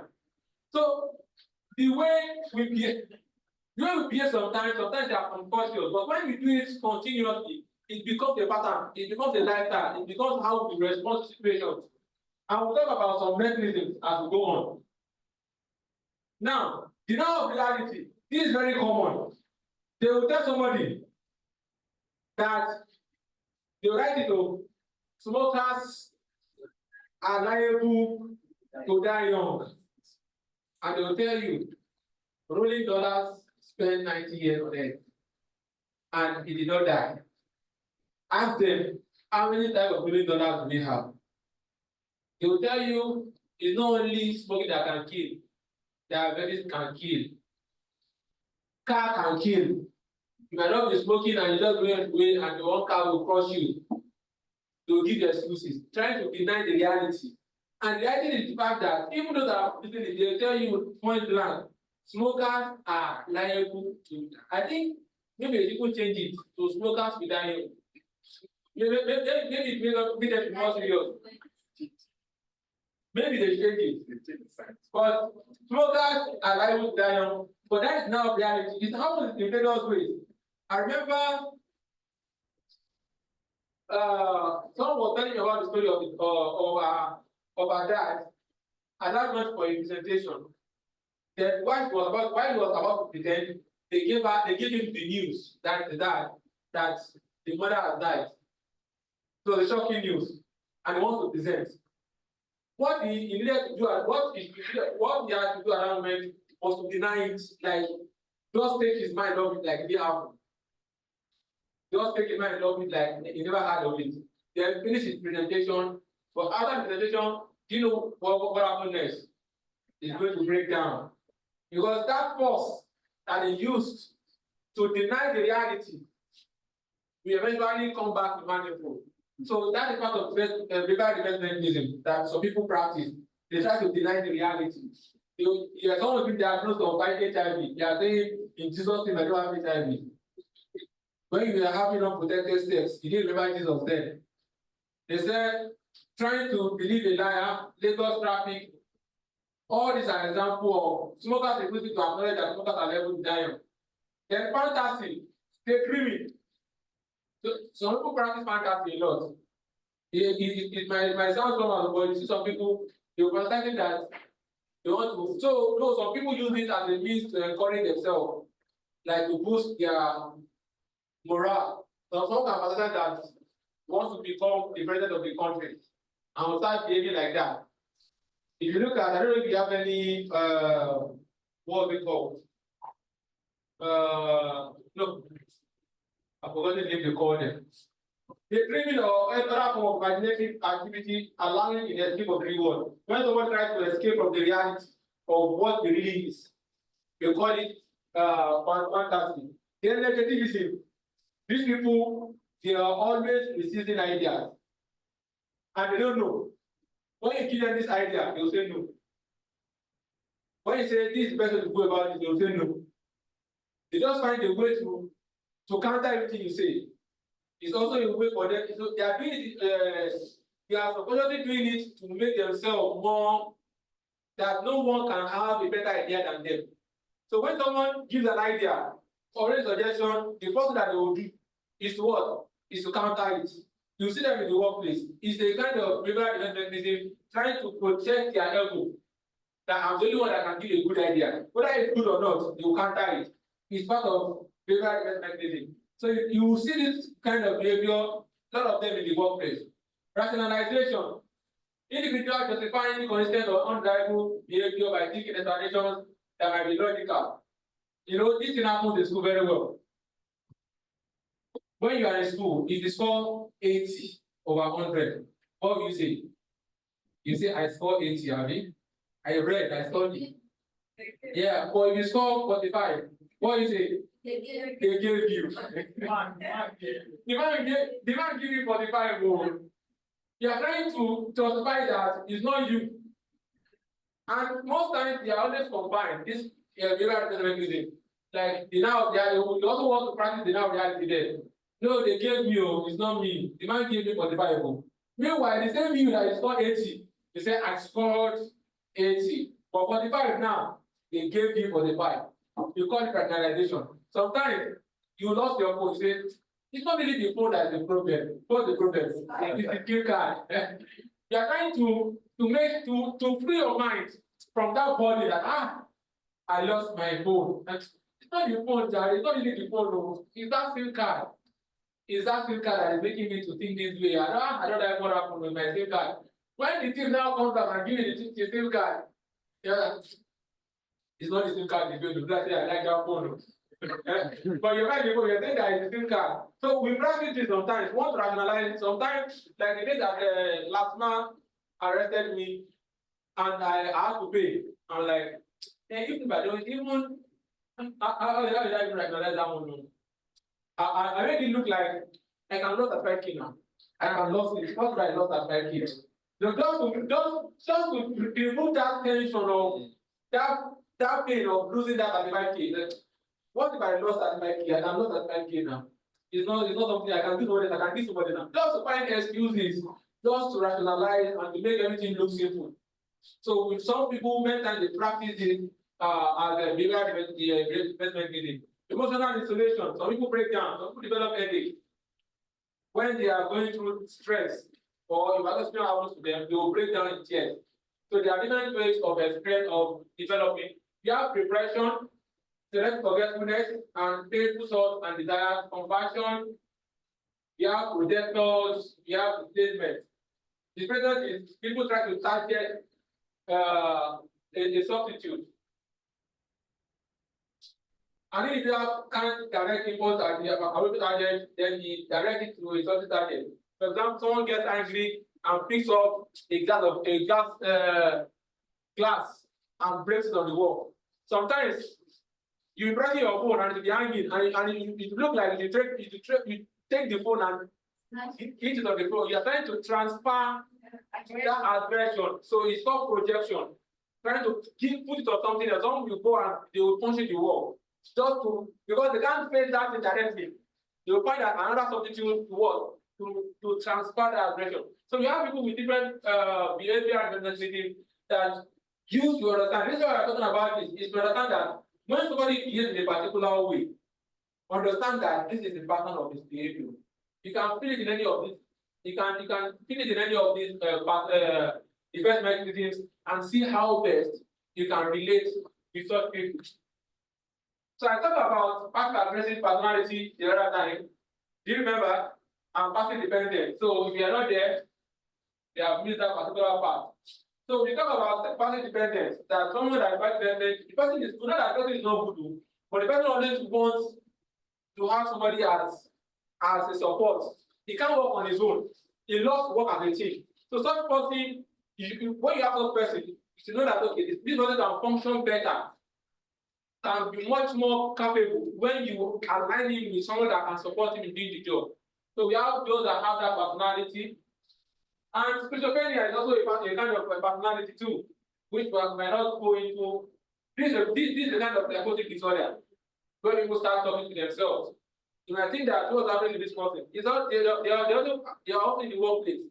A lot of things is going on their head that you can't know. Many thoughts, the neurons are just slashing themselves, like that spark. Everything just happening in their brain. So this is that you see them in the workplace, you need to understand them. This is a term used for a group of psychotic disorder whose chief characteristics include broad section of reality. Withdrawal, in extreme cases, they will be seeing different things entirely. They can be seeing this chair can be moving in their eyes. This chair, at least, it can turn and become a big tree. There's a way they take them through treatment for them to be able to come back to their senses. It's a whole lot of deep discussion. I think I spoke about schizophrenia in that book slightly. I can't remember, but you can also go through it. So psychological distress and depression are a result of a trend of a continuous stress which has not been managed due to individual ability or difficulty to cope with stressful life events while growing. This is a function of individual behavior and personality. So some people become depressed and they go into psychological distress because they've continuously been unable to manage their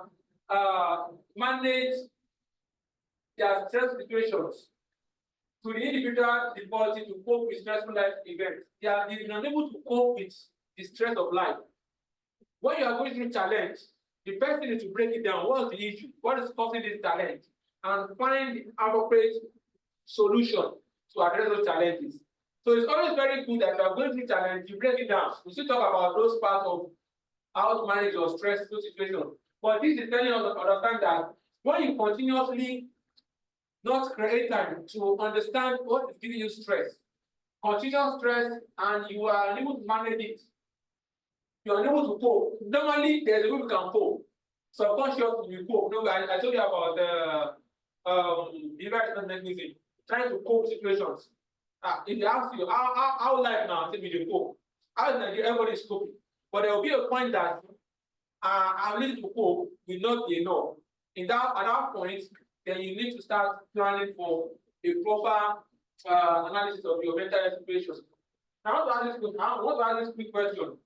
What will you do if you think your colleague needs a help based on the negative behavior you might have observed? We have positive behaviors, we have negative. Maybe someone like he practices now reality or negativism. Someone who's always negative, for example, or a particular behavior that I don't like, that is negative. What will you do? How will you address it? Will you address this line that doesn't concern me? Or you would try to advise him, educate him on this is not good. You know, we talk about psychological safety the other time. Being able to express your ideas, ask questions, raise concerns without fear of what? Negative consequence. So now if you now have someone that is doing something negative, a particular negative behavior, they are practicing a particular negative behavior, how can you help such person? It depends. Yeah. Like, If the person is close to me, if the person is close to me, I can go on to, draw the person's attention to those behaviors. But if I feel there is somebody that I know in the organization, maybe she trusts or he trusts very well, then I can relate to the matter to the person she confide with always, so that the person can help me talk to her on that. So it depends on my relationship with the person. beautiful.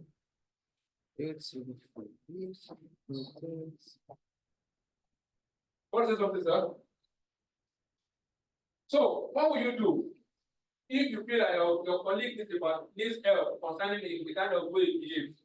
Maybe he acts in the workplace, or he doesn't listen, or he doesn't pay attention, or he feels that he doesn't need to talk, or something that is not leading to productivity in the workplace. How? Okay.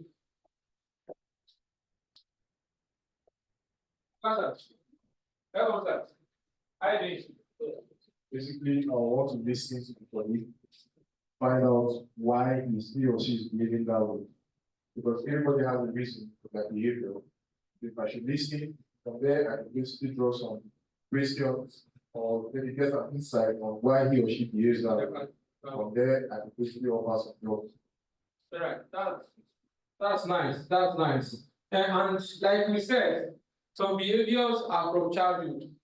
Some are they've gotten that behavior right from the time that they were growing up. Maybe the way they were brought up, they found themselves behaving in that particular way. But every behavior can actually be changed. In the book, I spoke about neurogenesis and neuroplasticity. I talked about how the neurons, how the cells grows, the cell will grow. Negative behavior can be taken away and you can always make it positive behaviors. So all those are basically discussed in the book. Thank you for that. Now, there's what we call therapeutic intervention. The definition of psychotherapy is the treatment of mental disorder by psychological means. Instead of the normal treatment of the brain, surgery, and the like, the what we call psychotherapy. Everyone has situations where you advise someone before. When you're speaking to somebody about the way he does, and the person listens to you, and the person starts changing gradually. That's basically what psychotherapy is. You sit somebody down, you educate him, you talk to him, this is how you should live your life, this is the best way, you give him examples, and you monitor the thought process. It's part of psychotherapy. So almost everyone has experienced it of being helped by giving some advice. So it's about giving advice and rendering help in that manner. Sometimes gain adequate knowledge and experience has prompt us to make decisions in our life. Sometimes people do something because they do not have the knowledge on how to do it rightly. But when they are being given the right attention, the right advice, they find ways to adjust. In our workplace, someone might be behaving in a particular way. Listen to him. Why are you doing this? This is not good for your health. This can lead to frustration to you, or this might not make you to have a good growth in your career and the like. Give them such advice. Advise them, and part of what they are doing is actually called psychotherapy. Psychotherapy is very close to the advice. It is much more intense, but it's close to the advice or the experience that causes us to change our lives. So people might be living their life in a particular way and they just woke up one day without going to a counselor, say, I want to change my lifestyle, based on this, and this. People can give advice. That's why we said in the workplace, you build that relationship. You build that relationship where people can be able to seek advice from you, and you can also be able to give advice to them in a way that the other person will not see it as you are being hard or difficult on them. The basic assumption is psychotherapy is that the individual with a personality problem can change. They can learn more effective ways of participating, evaluating, and behaving so that you'll be able to function more in the society. People can change, people can grow, they can grow some things. Let me give an example. Okay, which music do you like most? Anybody? Eh? Hip hop. Hip hop too. Who like something? I know you like gospel. I like that. Say I like it. I don't like that. I always just sit up now. Now, this guy and your name again, please. Patrick. Please, Patrick. Patrick or Patrick? Patrick and Mr. Lani, right? I mean, do you like people called Richard? Which do you like? Hello. Mr. Richard and Patrick, they work with the same work, they work with the same organization. They both have cars as big men. Yeah. What happened? One day, and they drive differently to their workplace. So one day, Mr. Sheikh Muska broke down and had to follow this nigga last week to the workplace. Maybe serious issue, maybe any issue or yeah, I don't know. Serious issue. And this guy is going from home down to the workplace. He always listens to hip hop, bedroom, every day. And this man is gospel artist. The first day he followed him, this guy very concerned, play the music down the workplace. When they are coming home, the same music back home. When it's the second day again, you have to follow him. Like 4 days, to and fro, he kept following this man. This man kept playing the latest music. One day, maybe the date of this day, if this man is in the bathroom, subconsciously, in fact, before that time, this fifth day, will have started murmuring the song in the car with him. One way or the other, the song will already be going in your brain. You're tapping your feet. Before you know it, the 6th day, the 7th day, you're already singing the song. You on your own in your bathroom, you're already singing the song on your own, just by following it to the workplace. Your brain before was not used to that kind of music. But because continuously over time, you find yourself in an environment where you can't do without listening to that music. Your brain the neurons tend to change and stores in those music in your brain. And that's part of the principle of neuroelasticity and neuroplasticity. Neuroelasticity means that the brain is elastic and new behaviors can be changed. That's part of what they use to help people that are addicted to some things. Maybe they are addicted to pornography or addicted to alcohol or addicted to drugs. These are part of what they use. The principle of neuroelasticity is that the new cells can dry, the old cells dry up, new cells grow. Every day, new cells grow. It might not be as much as when we are young, but old cells still dry up. So it still goes up. It means that we can actually change the neurons in our brain, the cells in our brain can actually grow. New behaviors can come up with time. It has to do with consistency. So if you have that kind of opportunity to actually look at what are those things that I do not like, and you take active steps, take counseling, one step at a time, apply the reciprocity principle. Before you know it, you start seeing yourself changing in some particular ways, in a particular behavior, and with time you become a new person. So psychotherapy is a therapeutic intervention that involves these principles. So what's the goal? To change the pattern of behavior which are negative, to improve individual's ability to deal with other people. How do you deal with other people? But people don't know how to relate. You need to learn how to relate to people. It's part of mental well-being. You know, we talk about relationship. Building relationship is very important. It helps with the stress. You can't be living all to yourself or yourself with yourself. It's not possible. Sorry, you will die young. It's not a cause. Say, I love to live alone, I love to live inside. Most of the people that call themselves introvert and they are truly introvert, most of them they become depressed. Because relationship is very vital to your growth. You need to build relationship and create relationship with people. Improving ability to deal with other people involves the person's inner conflicts. Resolving inner conflicts. Some people challenge their own mental well-being, their own mental issue is that they are fighting with their brain. They are having inner conflicts. No, I can't do this. No, I can do this. No, I can't do this. They are fighting themselves in they don't know what, they don't have a clear vision of what they want to achieve. And they are having inner conflicts. Inner conflicts, not able to see clear goals clearly. Some are even fighting with them with what you have done before. You've already done it, and you're still fighting yourself. Sometimes it can be a form of mental illness, mental issue. What has already happened? You start regretting, you start fighting yourself mentally. You only fighting yourself and regretting your actions. You've already done it. Why will you keep regretting, living in regret? It keeps you back, it throws you back. Forget about what has happened in the past and look out for what is going to happen in the future. You need to have a growth mindset. If you don't do that and you keep living in the past, it's part of mental distress. Like I said, mental well-being is not only about you not being mad.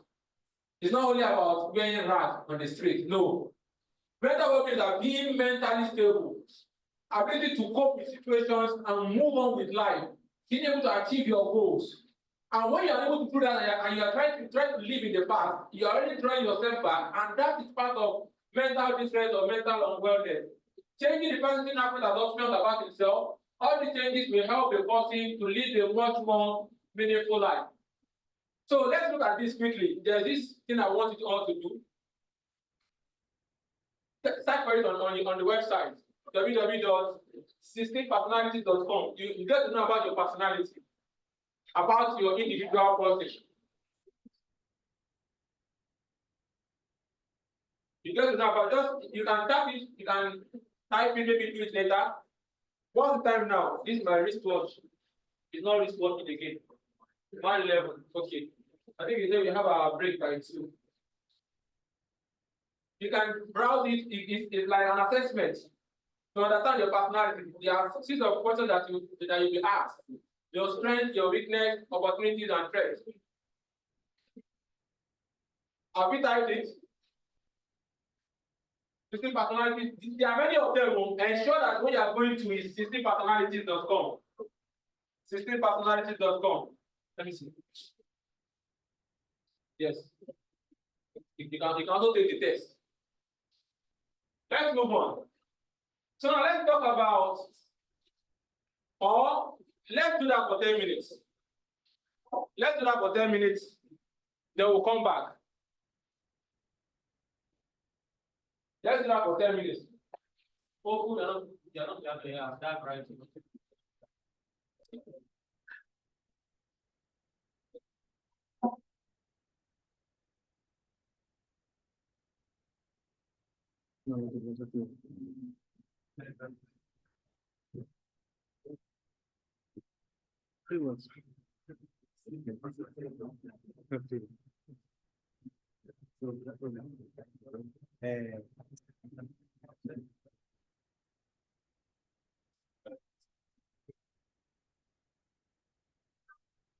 Okay, have you seen the website? 16personalities.com. You shouldn't. Cannot do your own. You're turning your own. There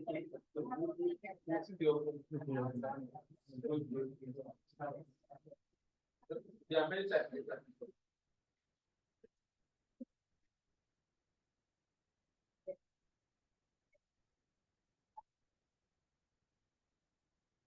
Why the president? Sitting in president itself. That's okay.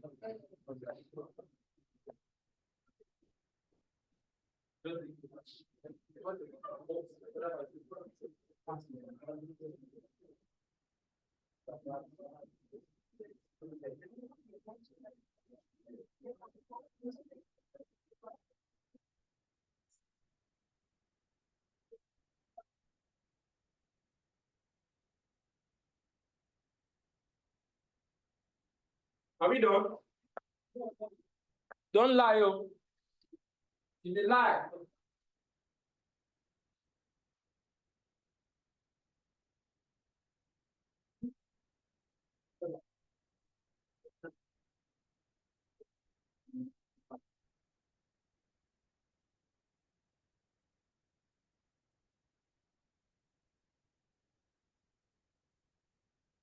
Okay, well, why we do that? Let's see the opportunity to stand up.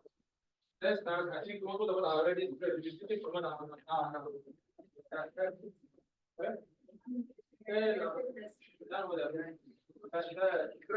your back. Either I just come in and sit down. Let's go back.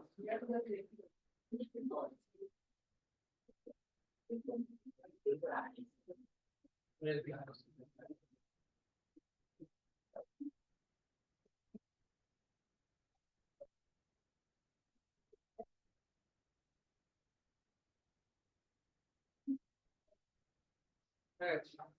your back.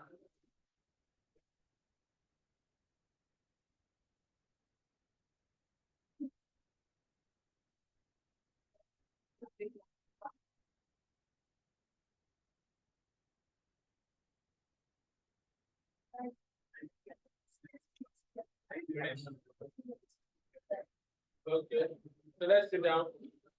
Let's sit down now. You have to sit down because I've started the process. Are we done? I think it's long. How many minutes will it take? You have to do that too.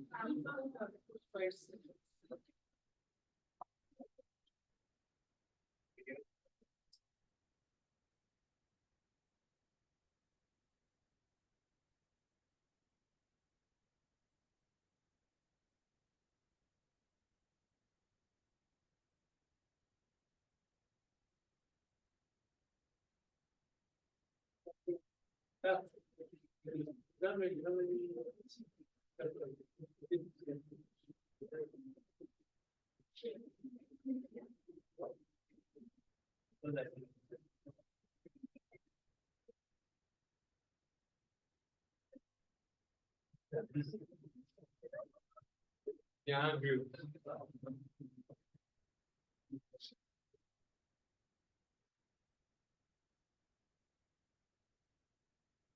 I'm ready. Yeah.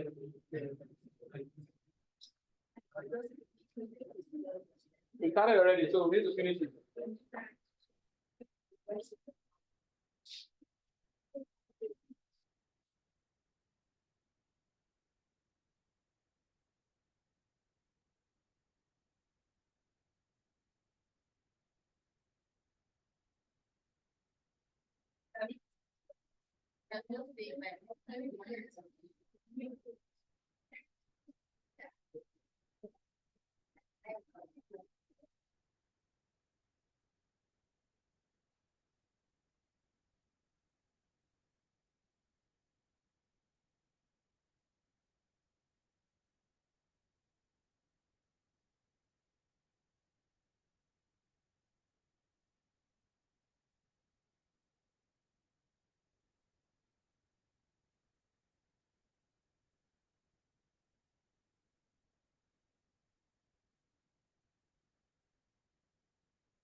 Are we done? We still long. 16%. 60 not arrows. How many percent are you? Be 90 now. 93%.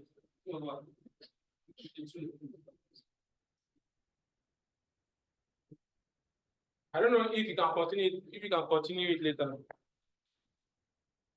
But if you can't,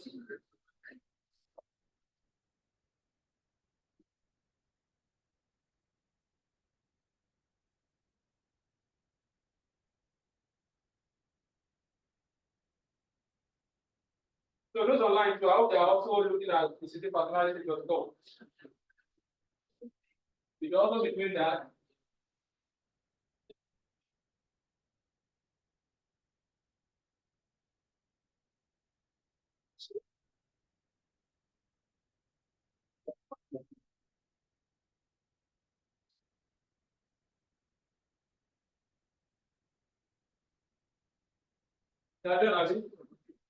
So what the outcome? What did they tell you? Yeah? And I've been there to all of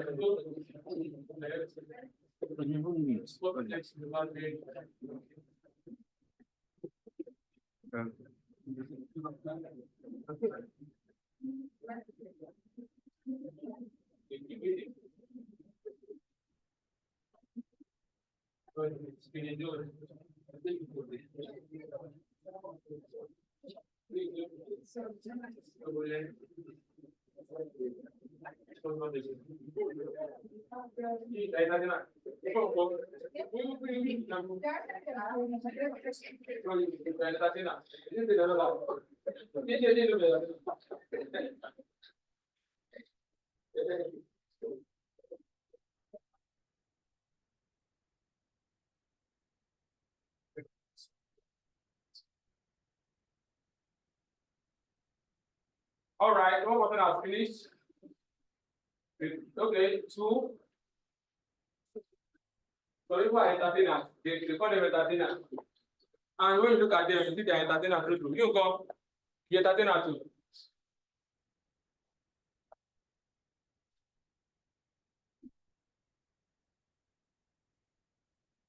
Commander, hey, Jagawan, commander here. One of them, commander. Wow.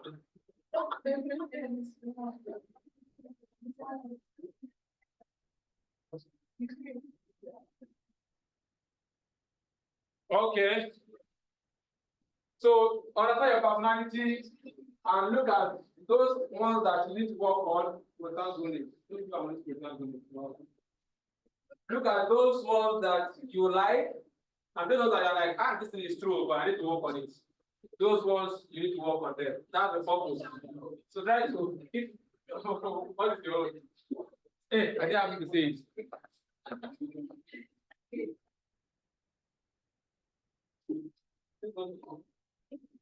And nothing about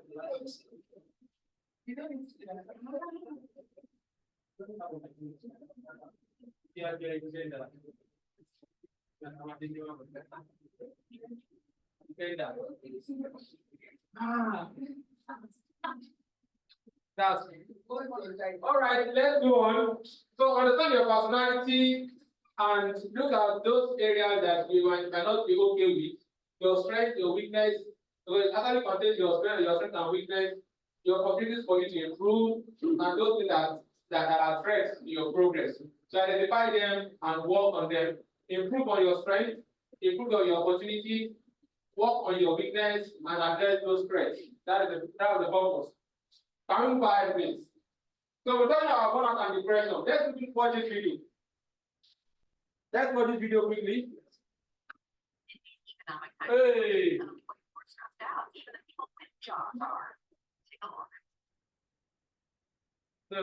Oh, I was not trying to. So people, when you get angry, these are things that will do sometimes.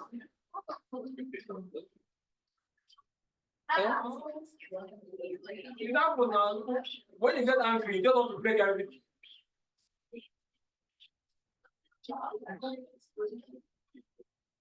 Eh? Two things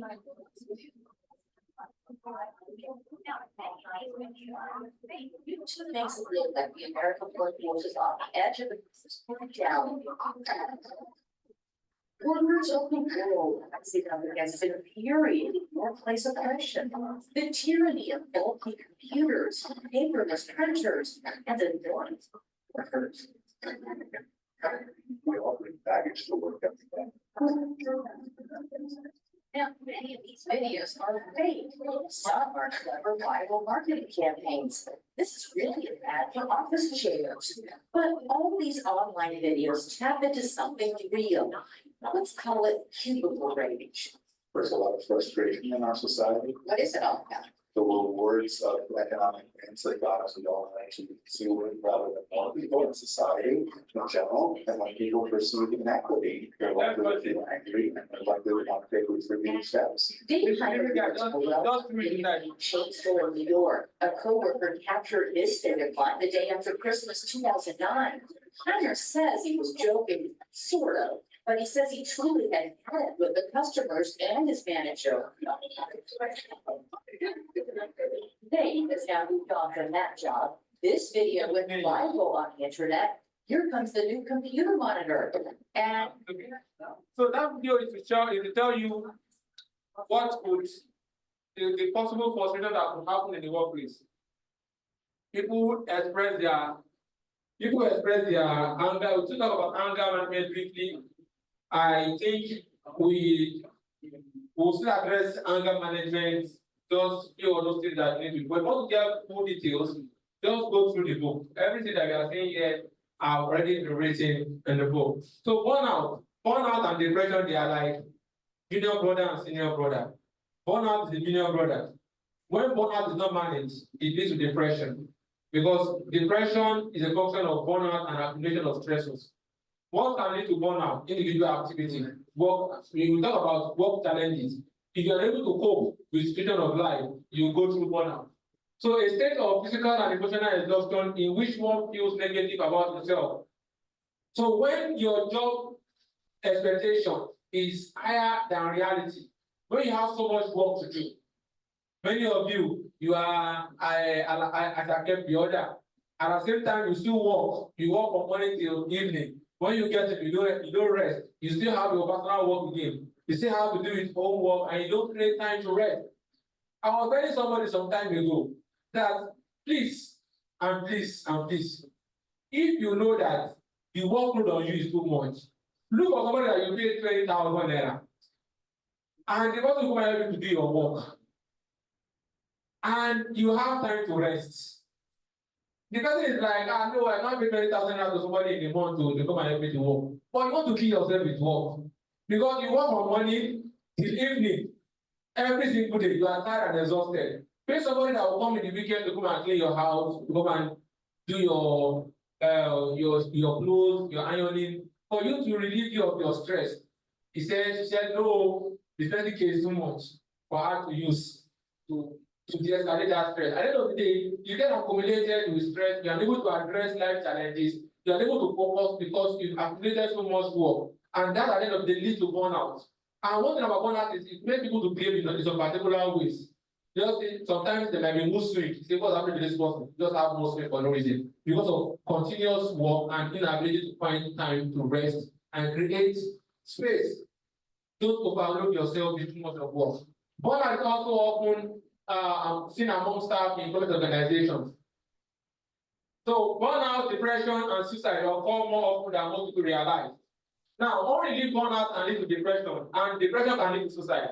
It's like one to the other. The first thing that you have stressors. There are no boards there. You have stressors, things that stress you. Your normal life challenges, right? You know that already. When you don't manage your stress and they become too much on you, and you're able to cope with it, they lead to burnout. When you now have too much of burnout, and you're unable to manage it, it leads to what? Depression. And when you are able to manage your depression, also, you can't able to manage it because that one is at the medical level already. It leads to what? People want to commit suicide. So it is very important that we understand that burnout is real and it leads to depression. When people are becoming depressed, know that some things have led to them becoming depressed. Depression, unless if it's hormonal, maybe if it's genetical, maybe in their families they have downtimes like that. But on a normal day, depression doesn't happen miraculously. It's as a result of stressors. Stressors can be sudden, it can be life challenges, losing someone, losing a loved one, financial issues. Accumulation of all these things can lead to burnout. So what are the symptoms? They are not enough time to do all the work. And they want to do everything perfectly. Mr. No Error wants to do everything perfectly. It leads to burnout. Other external causes, domestic problems, domestic issues, family issues, relationship issues, it leads to burnout. Somebody is stressed about the whole relationship. There is sometimes the cause of burnout can come from inside. It can come outside, external causes. Some causes come from inside, personal issues, interpersonal issues too. And a person can set unrealistic high goals. Some people want to kill themselves. They want to set high goals that is too much for them, unrealistic goals.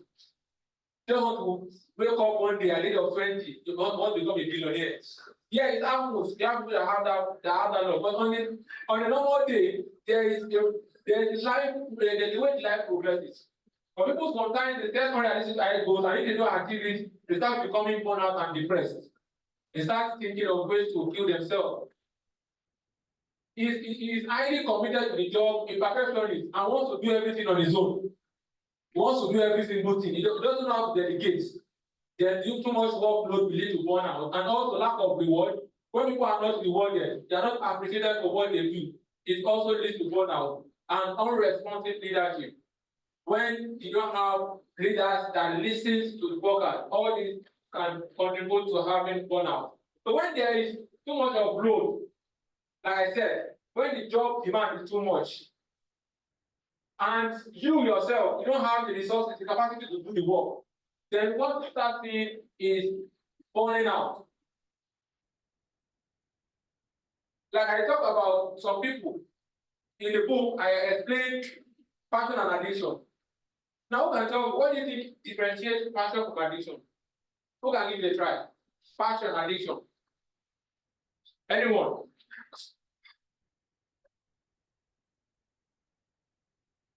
I think for passion, it is what you do it joyfully. You are not under any pressure that I just have to do it. But addiction, you just want to do it because you feel like if you don't do it, maybe it's not like achievement, you are so addicted to it. I think also something. I think passion is a thing you have a burning desire to do. What you actually want to do, like if you want to achieve a particular thing or a goal, a dream, you have passion to achieve it. And addiction is like you are eating rice every day, and before you know it, you can't be eating rice every day. That addiction is. From goals to rice, that's good. I love the analysis. All right. Okay, so passion for me, passion means something you have a strong desire doing. Like when you have passion for something, you love doing that's something. But when it comes to addiction, it's something you keep doing and keep doing. Even if you want to stop, you just can't stop. You just keep doing it. All right. That's beautiful. All right. Okay. Something funny. Yeah. Yeah, I'm passing with some. Something is funny.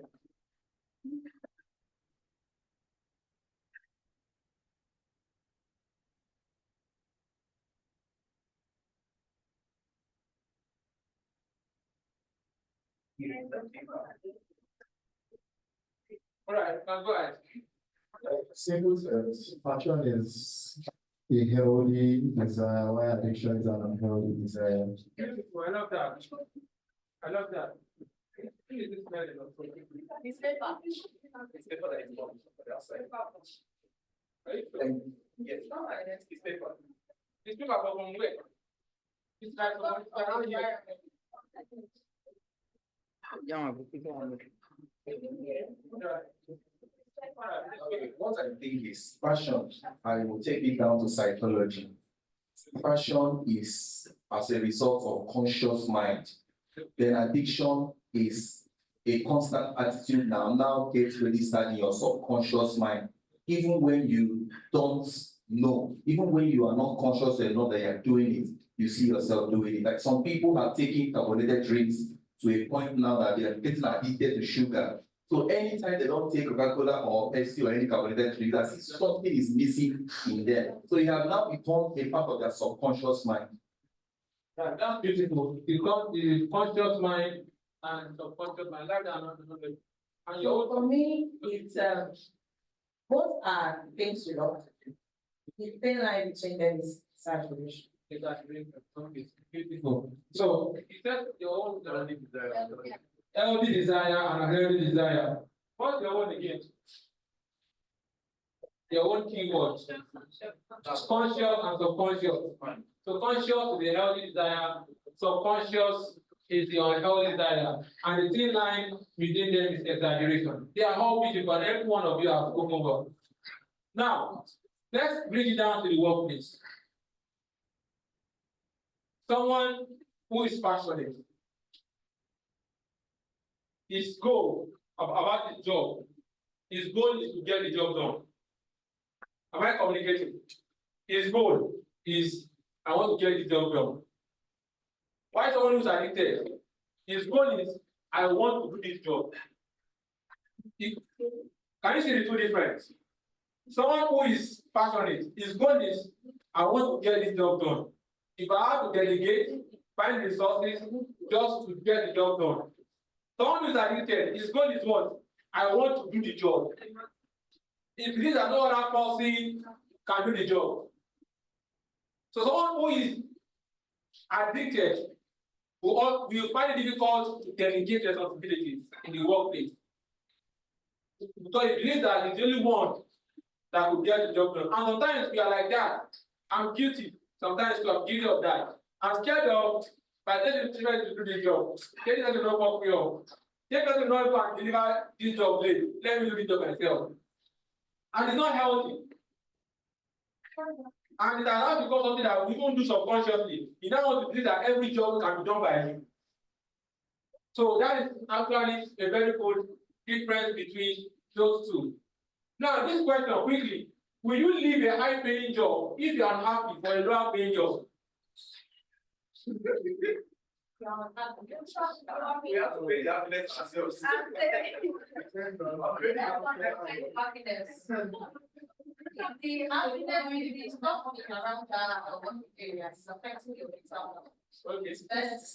For me, I'll leave. Because tell me about one,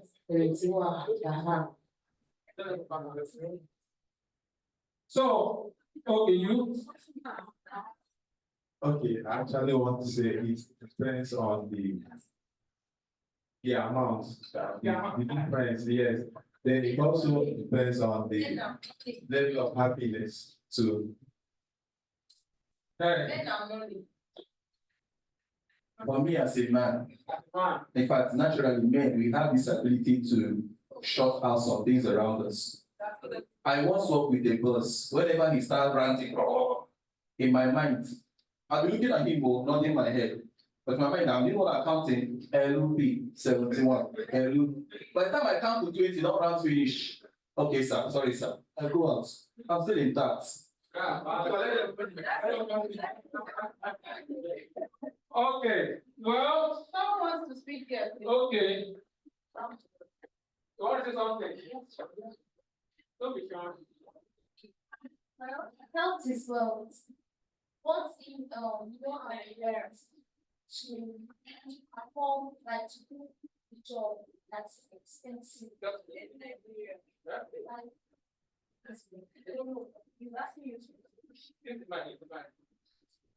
My point is that it's better for someone to go for the lower salary than to be happy rather than doing the higher salary and decide.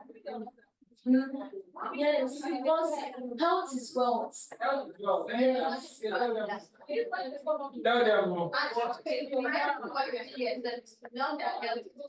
Okay, mine, I think I've gotten offers that have higher pay than where I am presently. But I consider some conditions, especially with the questions we're asking. I want to give a practical example. I have a colleague who actually tendered a resignation because he got a higher paid job.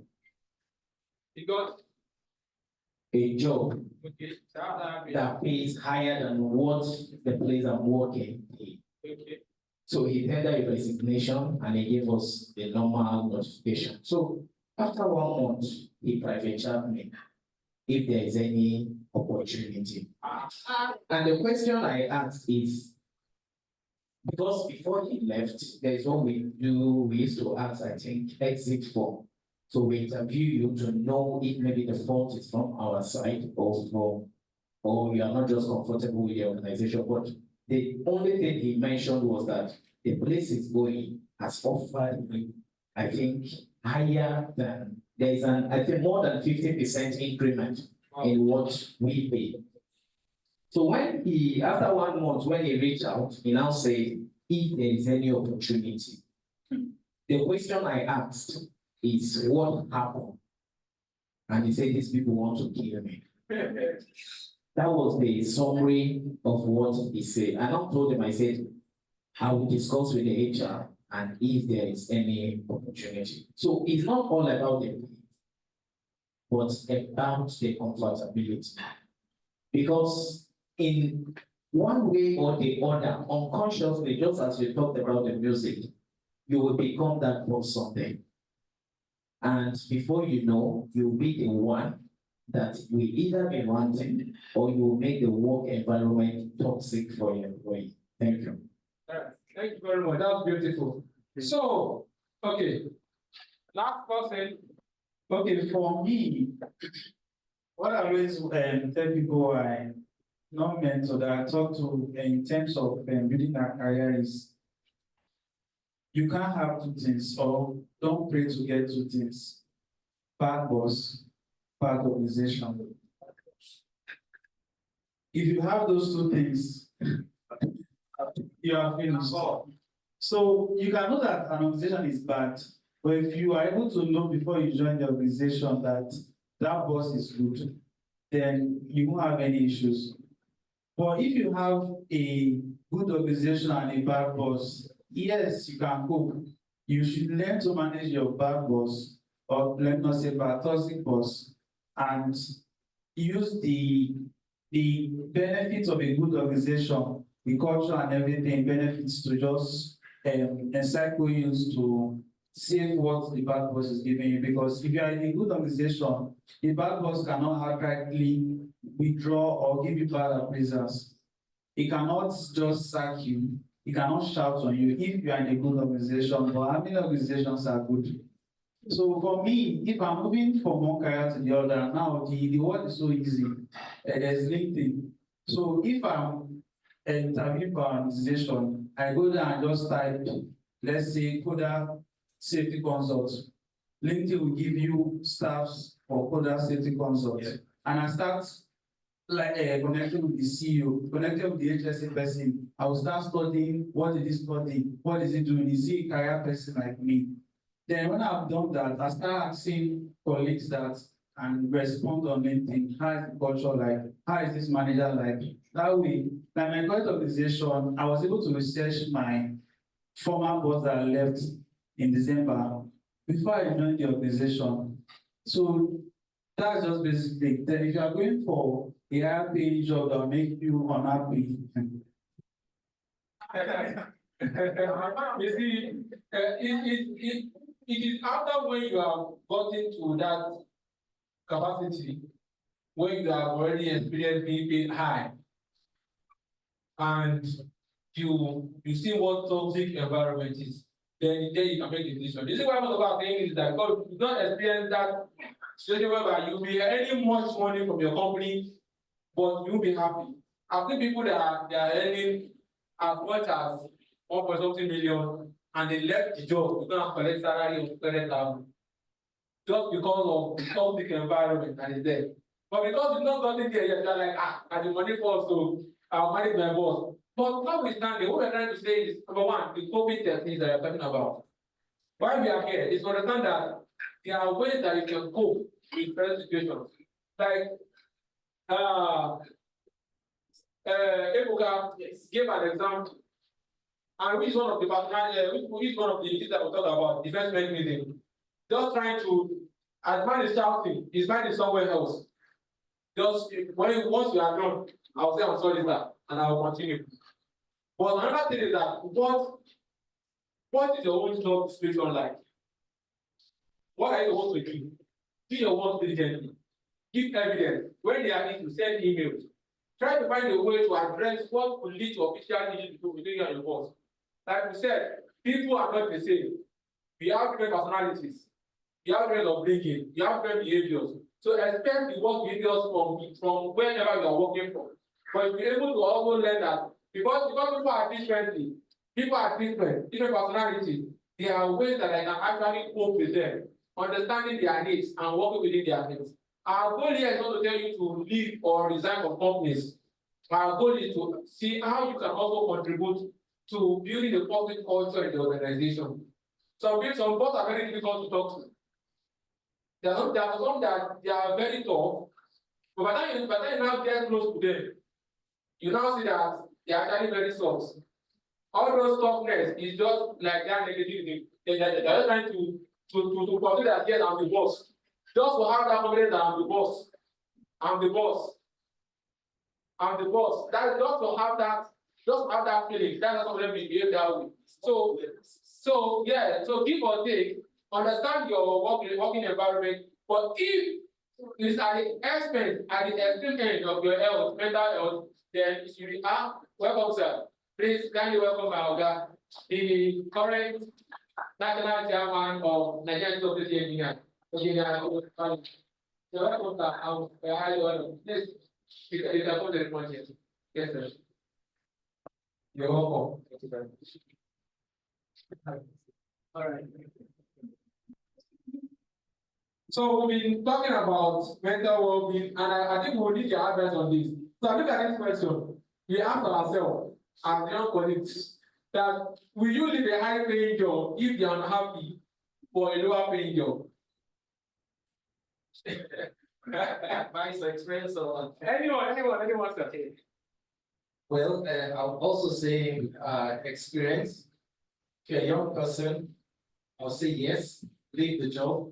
Leave the job because you may be think highly now, but if you're unhappy, it's going to depress you. And if you go to another job where it is that you can shine, you will get paid more eventually.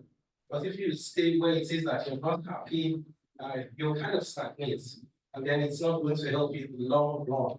But if you go to where it is that you know you have an opportunity to do more and impact the world, and that pays comfort is not hold you. A lot of us also are really successful in the world today. It was not the pay that they were looking at, it was the impact they were looking at, and then it was able to pay with it. Thank you so much, sir. So you all have the answers. Yeah. So there are techniques for you to prevent burnout. Monitor yourself. When you feel like your work is getting too much from you, sometimes someone seeing you know that you're already burnt out. If someone can see in your face that you don't overwork yourself, and then you will know. But some of us will walk, and we'll turn into this Beyonce song. Walk. You walk out yourself without finding time to rest. Monitor yourself. Be alert to changes in your body. You are becoming very weak frequently. Most of us, 10 o'clock, we tend to walk around 8. By 10 o'clock, we are already tired. If you are that person, raise up your hand. Hello, so don't lie. You resume work 8 o'clock. 10 o'clock, you are already tired. If you are that person, raise up your hand. 11 o'clock, 12 o'clock, you are all liars. 10 o'clock, 11 o'clock, you're already tired. It means that you're already going through burnout stage. Yes, there is need for you to be tired, but not as early as that. 1 or 2 days, you're already yawning in the workplace. You're already, monitor yourself. Understand your body changes. You are becoming lean, becoming weak. Pressure in your habit or little things frustrate you. And it's not like before. They know that you're already getting angry. I'll tell myself, anytime I'm anxious, I'm expressing myself, maybe like I'm caring for something. At that point, when I'm anxious, I start getting angry. Anybody will irritate me. So because of that, I already understand that particular part of myself and I try to adjust. So, to understand yourself, communicate. If you find yourself withdrawing, force yourself to go out. If you find yourself that you are becoming moody, or you are becoming a kind of having this negative feeling about yourself, or you don't want to talk to someone, force yourself. Don't say I'm not in the mood, that I don't talk. Then just go and kill yourself in loneliness. Force yourself to go out. Force yourself, don't kill yourself in loneliness. Do not retreat within yourself and be a prison of loneliness. And listen to your inner self, understand yourself. So as an organization, you need to develop a sense of togetherness. In your various workplace, build that teamwork. Don't create enemies, don't create enmity between yourself, between your workplace, between your colleagues. Build that friendship. Organize support post-COVID, such as advisory counseling, financial support, as the case may be. People need these days, people need more financial support. But one of the things that is causing the pressure now in Nigeria now is finance. Yes, people need it a whole lot. Develop a return to work plan as an individual. Don't be perfect. You are only human. Don't say you want to do everything perfectly. You only burn out yourself. You only kill yourself. That is why there's what we call OFI. What is OFI? Opportunities for improvement. You can always get better. Don't try to be perfect. Stop expecting too much of yourself. Set realistic goals. If, however, these goals cannot be reached, set a new goal. If you plan to make 100 billion per day and it's not possible, change it to per month. If 100 million is not possible, change it to 100 million. 100 million is not possible, change it to 10 million. 10 million is not possible, change it to 1 million. 1 million is not possible, change it to 100,000. You can't go 100,000, change it to 10,000. Don't kill yourself. Because with time, you can always get better. You can always improve. Set realistic goals. Focus on one thing at a time. One thing doesn't mean that you just not be traveling like this. You can be doing multiple things, but ensure that at a particular point in time, when you are focusing on this, spend your time on it. Do not try to do everything at once, and do not try to be everything to everyone. Don't try to say that you want to satisfy everybody. That this person will satisfy you. You must be happy. You must not be sad with me. You must not be angry. No, don't try to do that, because you can never. No matter what you do to satisfy people, you will never. Because even in economics, they said woman wants a what? Unlimited. There's no way you can satisfy somebody. Just be yourself, be your best, build good relationship, and don't exaggerate. Don't fake it. So these are things to nurture your health, supporting relationship, going for therapy. When you say, what is therapy? What is therapy? Therapy is okay.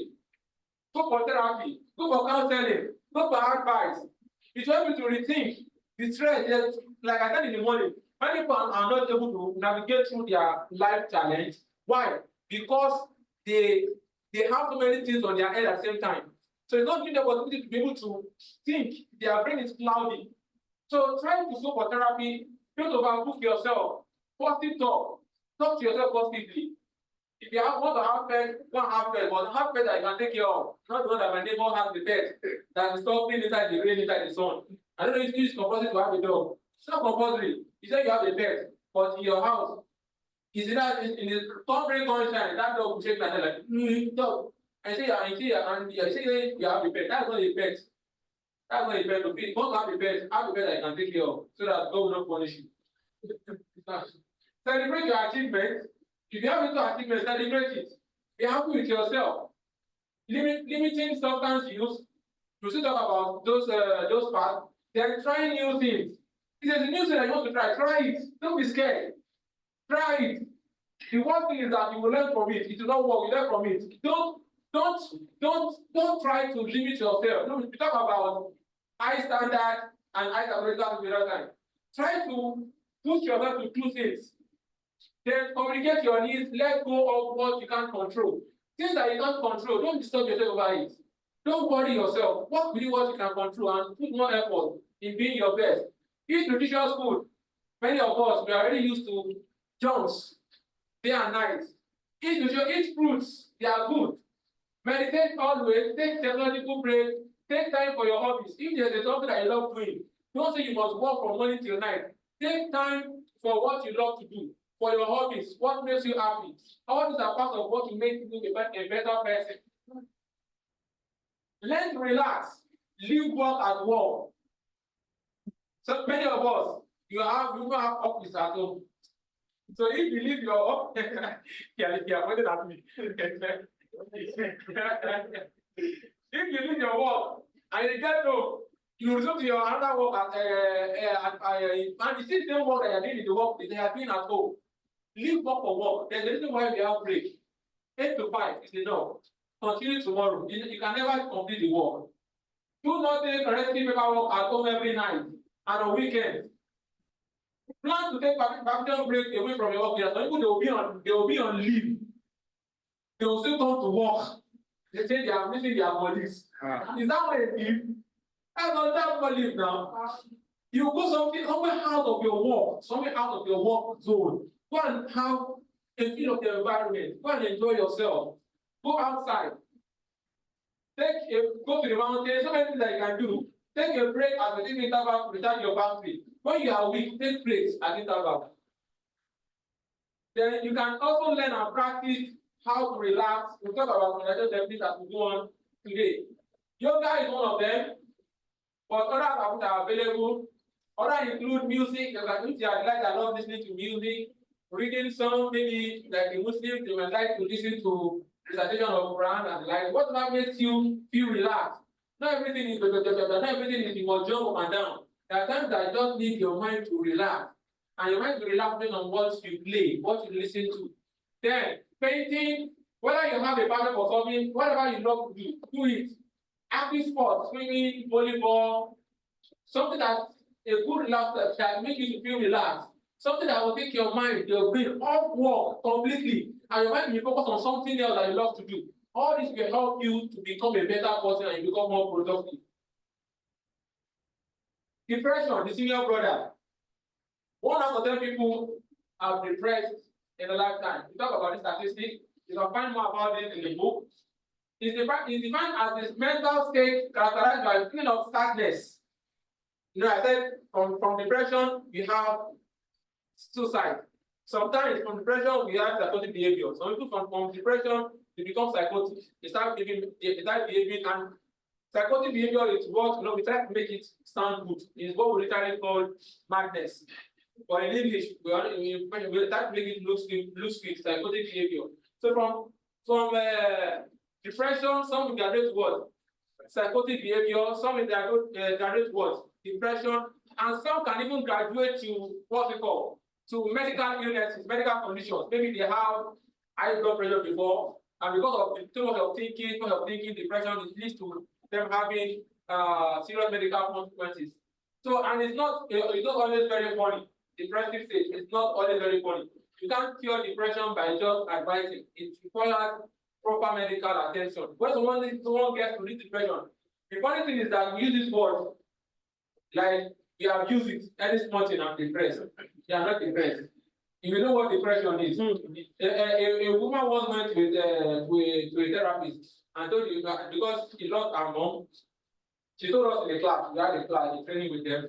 So she lost her mom, so she went there for therapy. She's feeling depressed, that she's not feeling fine. And the woman said to ask her some questions.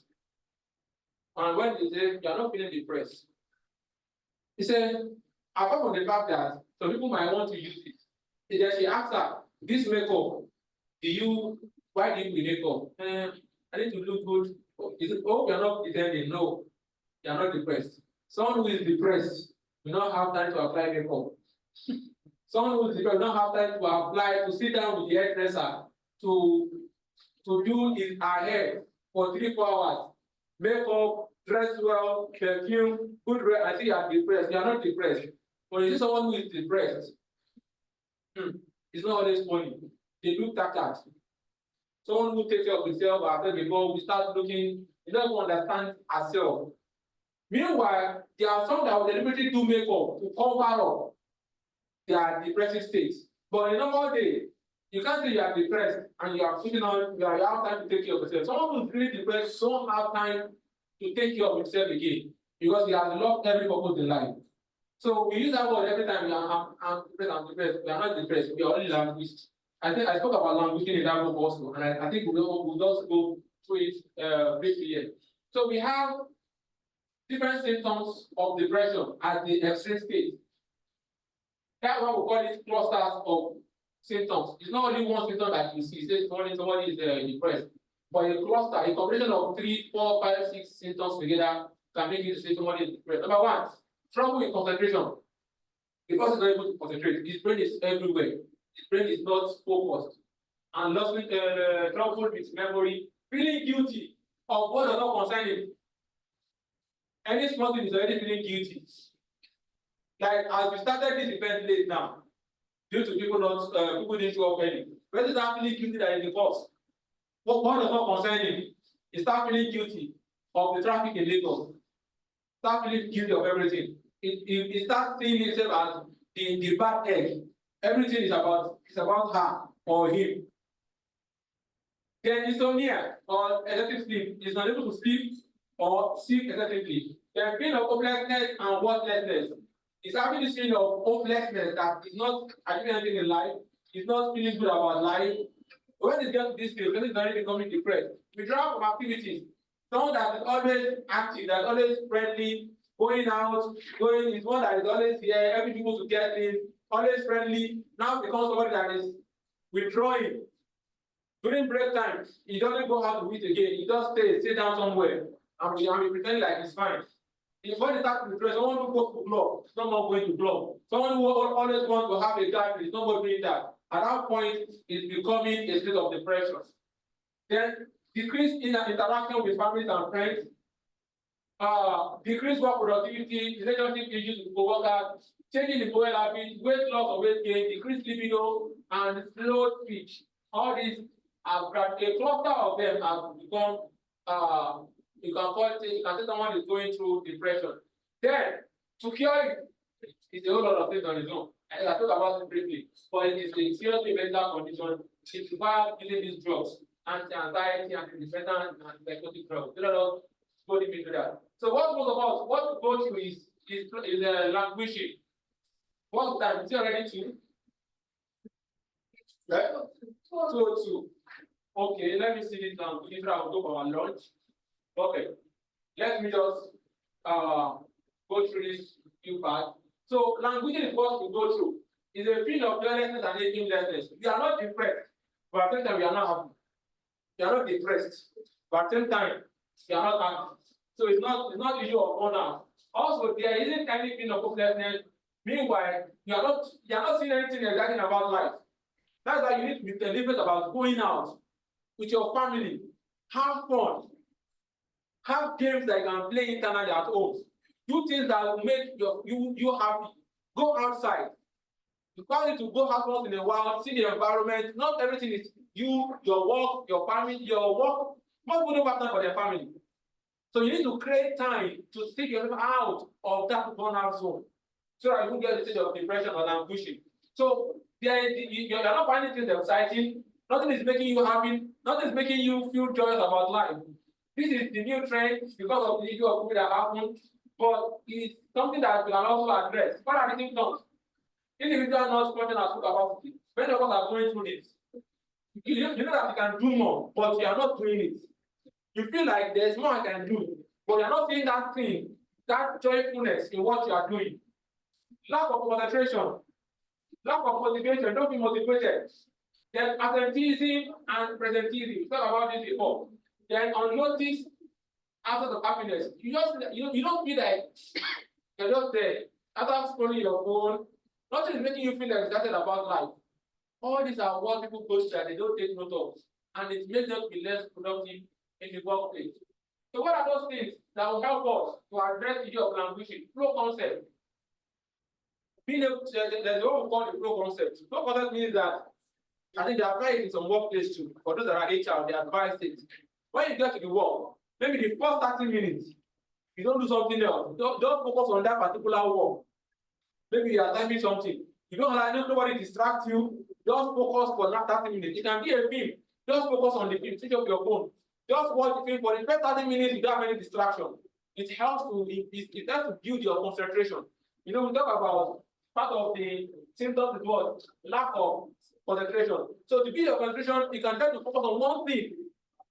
It can be a game that you are playing. For the first 30 minutes, you are playing that game, nothing is distracting you.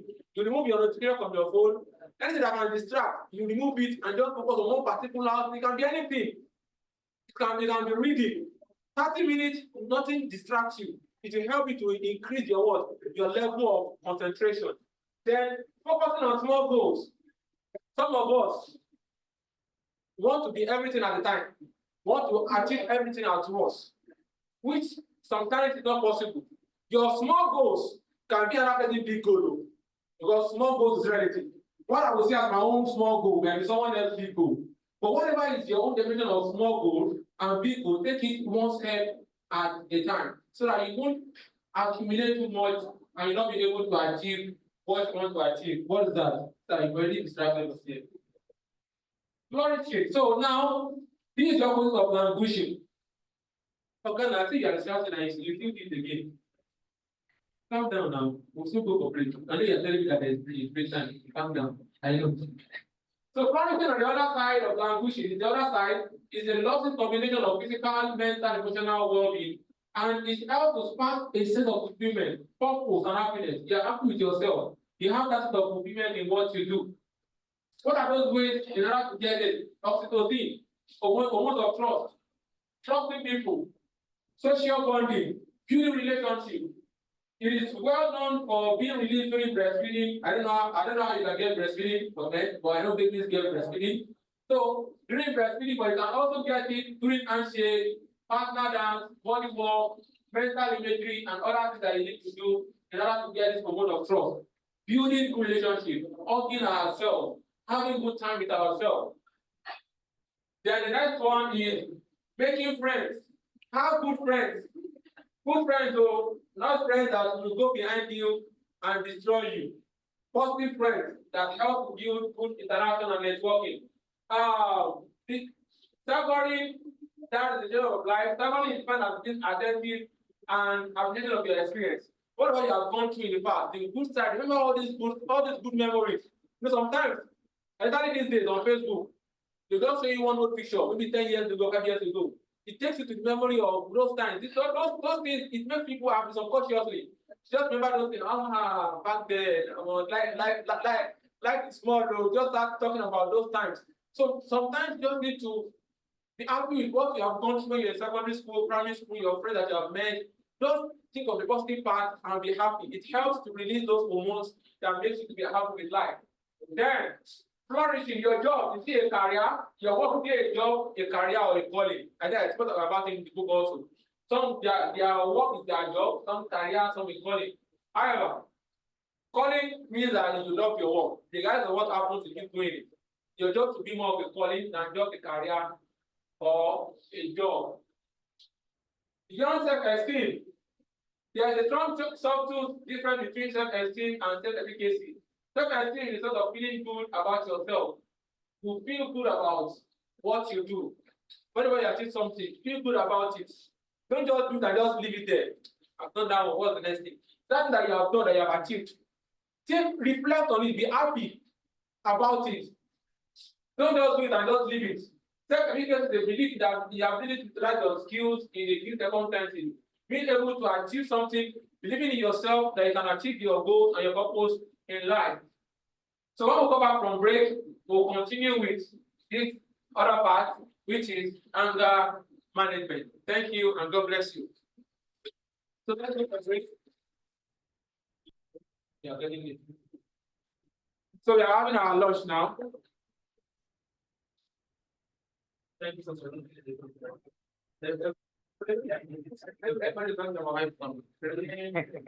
No, I guess stuff is now, you know.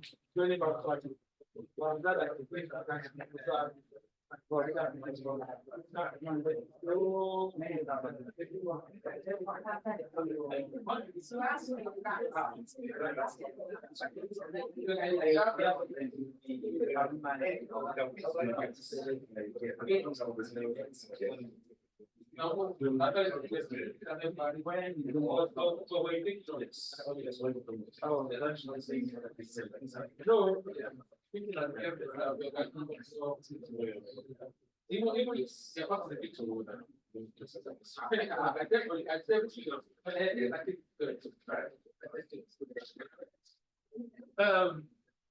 where the follow up, please?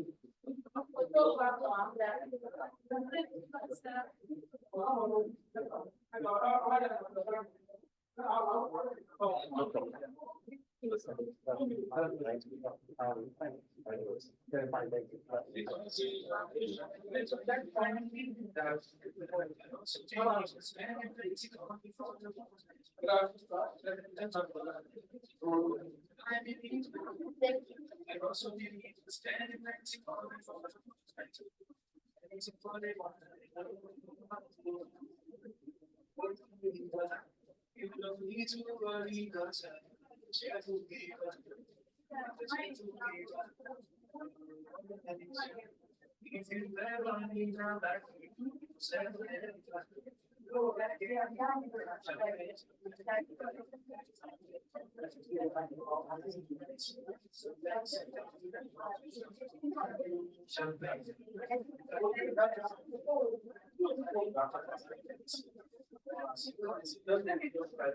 Yeah,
Not everybody likes that.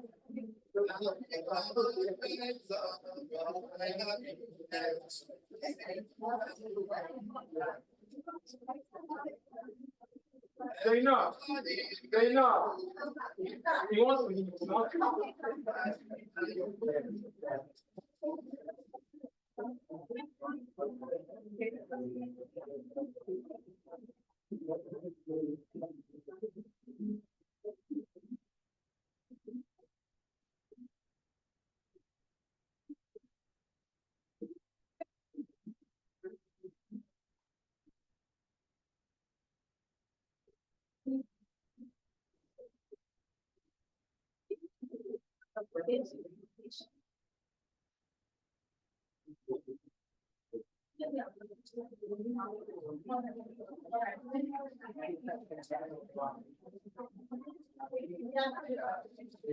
It's in the English or like this. Okay, you will have to stop. And you will have to please. That's the right, like this. Yeah, like what? That's the right. That's the right. India. My friends, you will be within the days from that.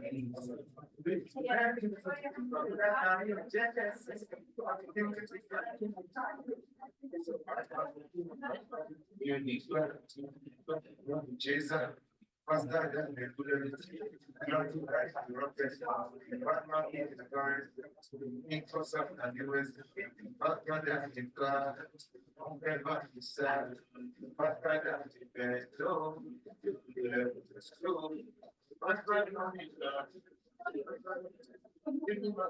I'm so bad.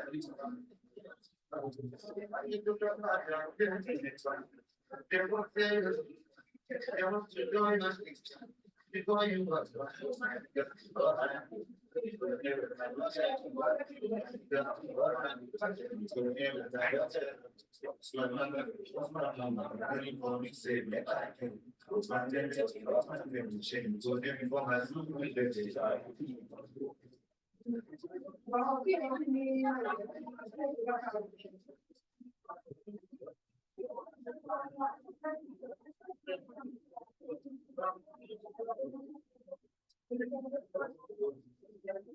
it is so like this. Bring you back in this. Let me back to this. I still like my face. So, let's say you are looking. Let's say I'm looking. Yes, with my friends.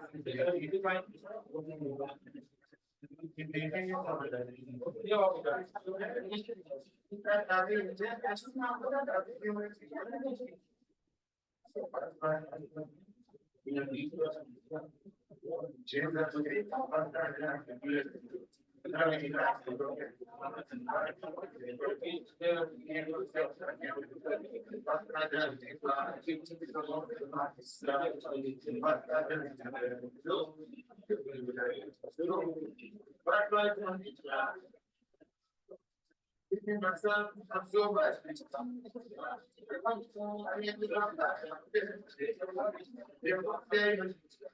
You have to join the future before you want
Baby, I'll be so tired.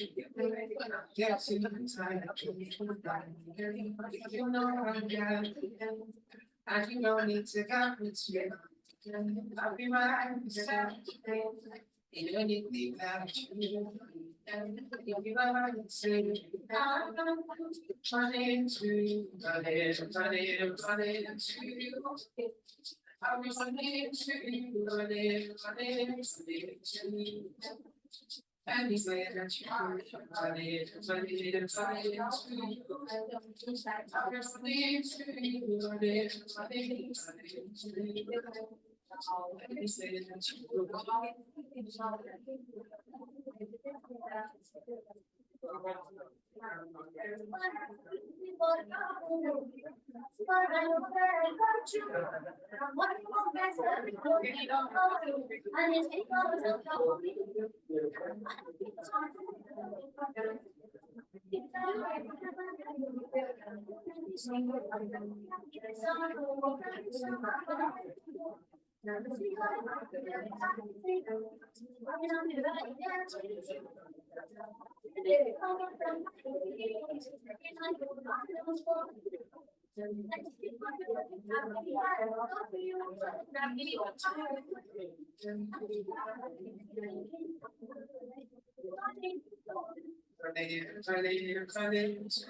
And you say that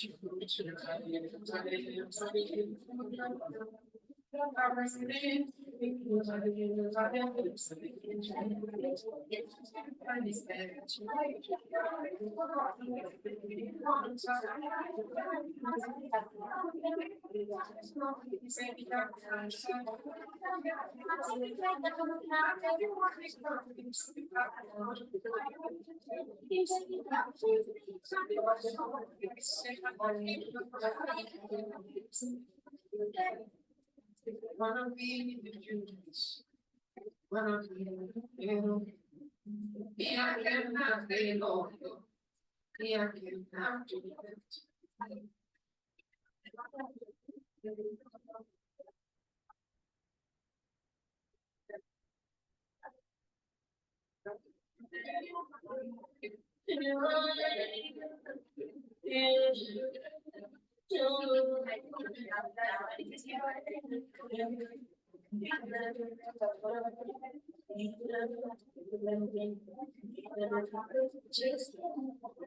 That's not the easy one, I don't know what I'm I go as far as I don't need for this. And now I'm back for it. I want you to touch for this. Everything you want, for you,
You think follow the camera from that guy, that's it.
Okay.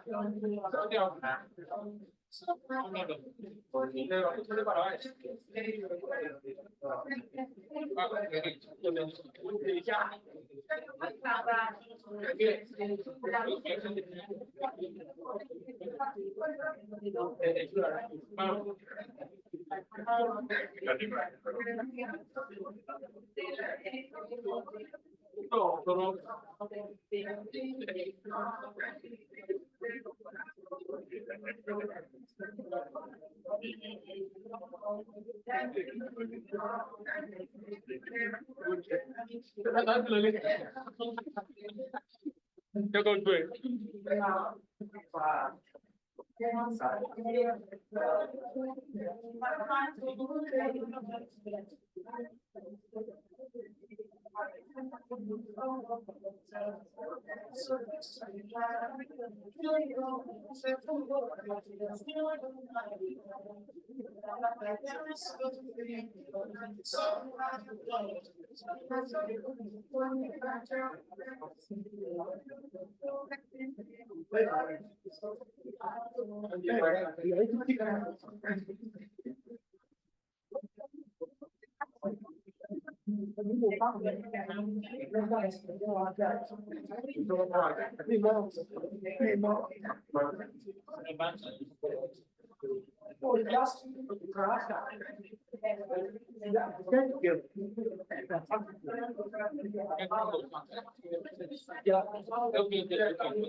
Hello. Hello.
All right.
No.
Ah, I didn't know that with one block.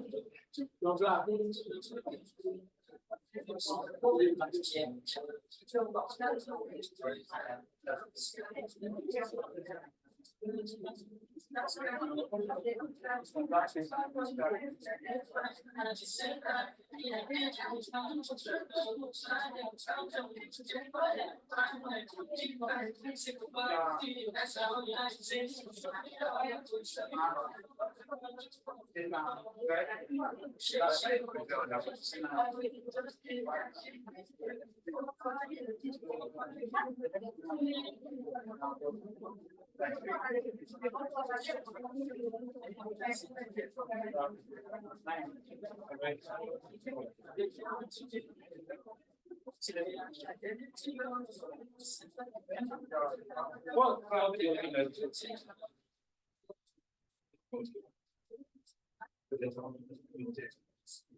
We started by the please let's round up what we are doing. I think we are all done it now. Please let's round up. Let's round up. I'm not getting this to repeat.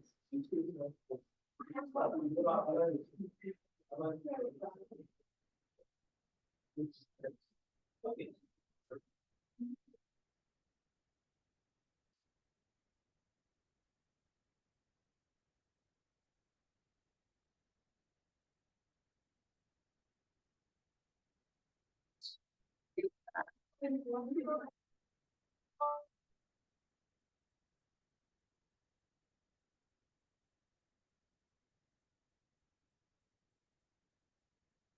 So that is the word they come around. Please let's get seated. Hello, everyone.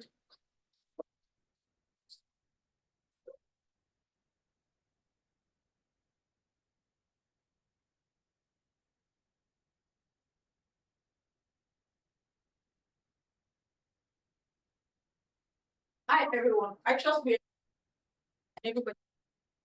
Lecture people. We were talking before now. How has the lecture been so far? So everyone, I need you to be on your feet to help me welcome someone. I want to welcome Engineer Shim Kwali, the National Chairman, and I your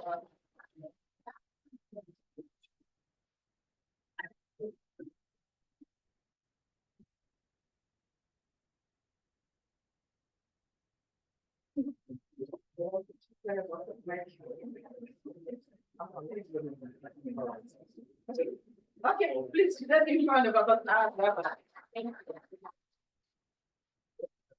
Thank you very much. So I just wanted to say a few words, express why it is that I have come here. I'll be leaving shortly, but I said I shouldn't leave without saying this. The reason why I came is because I wanted to honor Waliu Adegoke. We say that the Nigerian Institution of Safety Engineers also recognizes Waliu Adegoke. When I first met Waliu, he had just joined the Nigerian Institution of Safety Engineers, and he was very energetic, very passionate, and very vibrant. And he was somebody that he just showed immediately, and I'll say this on the national level, not just in Lagos State where he first joined. It was something that we could see he had a drive, he had a passion, he had a commitment. So coming really is to say thank you to Waliu, that you have done a good job in the past, and we know that it hasn't finished, that you are still going to be contributing more to the association, the Nigerian Institution of Safety Engineers. And also that for all those ones who are here, I want to believe that you all will contribute in some way to whatever professional session it is that you are in, or if it is safety that you're in. I know there are people in hybrid here, and whatever it is that you're doing, we'll be very happy to see the impact that you can make. In addition, why it is that I also said to speak a little bit is that the topic that for this workshop that Waliu has chosen is one that is very, very thoughtful, one that is very, very important, because it's something that not many people talk about, mental well-being. It's something that a lot of people are just quiet about. A lot of people almost feel like there's a stigma to say there is a depression or that is mental well-being. However, it is something that is quite prevalent. It's something that has happened quite a bit. And since the COVID, I'll just say in the workplace, we've seen this a lot more. I didn't even know there was a stage called languishing between sadness and depression. It was just sadness and depression. There was binary, but we've seen people who seem to be in this languishing stage. They just kind of withdraw. The time of the COVID, everybody was in lockdown. Everybody stayed at home. Everybody, like people will work, but they do not have to be with people to be able to work. So by the time they shut off the Zoom camera, they're just at home, and then they're just on their own. And for like 2 years, people were on their own. So particularly for young people, those ones who they were used to going out a lot, meeting people in school, meeting people in playgrounds.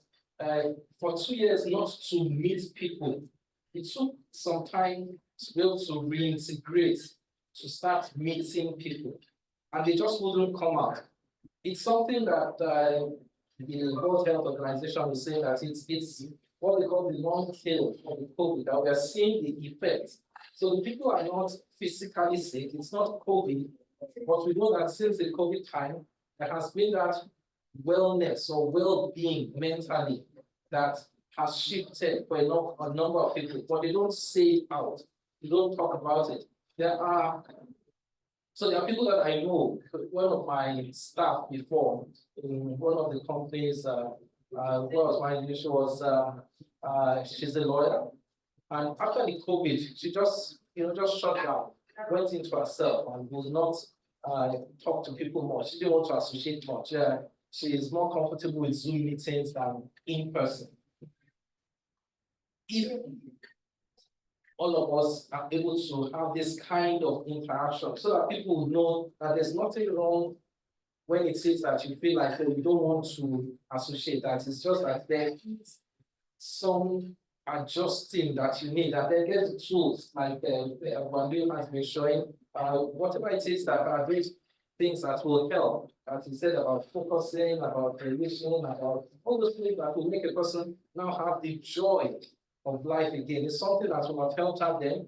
And the fact that you are now having those tools, I'm sure it will be something you can use to help others that are people that you know that may need this kind of push, that they should be able to get better mental well-being. So I would say I'm glad that there is such a workshop as this, and that I see there are many, many young people, for all of you that you're starting in your careers, that I want to believe that we will see a lot more impact from all of you. I want to believe that, and I've met different people, Osnita, ZLC, the hybrid people.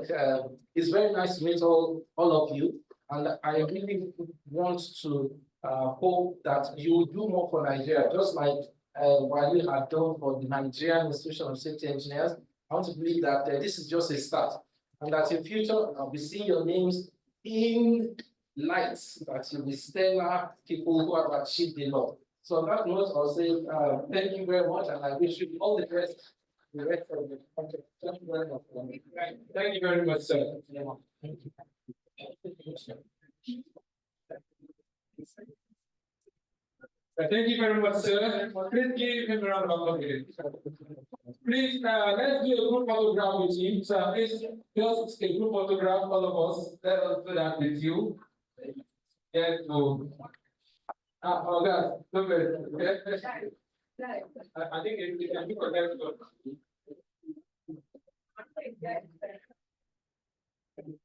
Do it online. Nowhere, so you can't join us yet. Move back a bit, sir.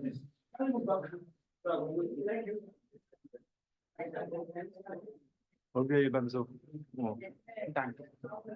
Just leading. We are nearly good remnant.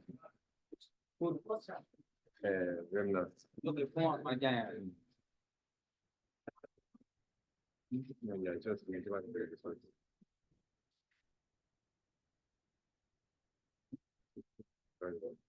It's on the speed lights.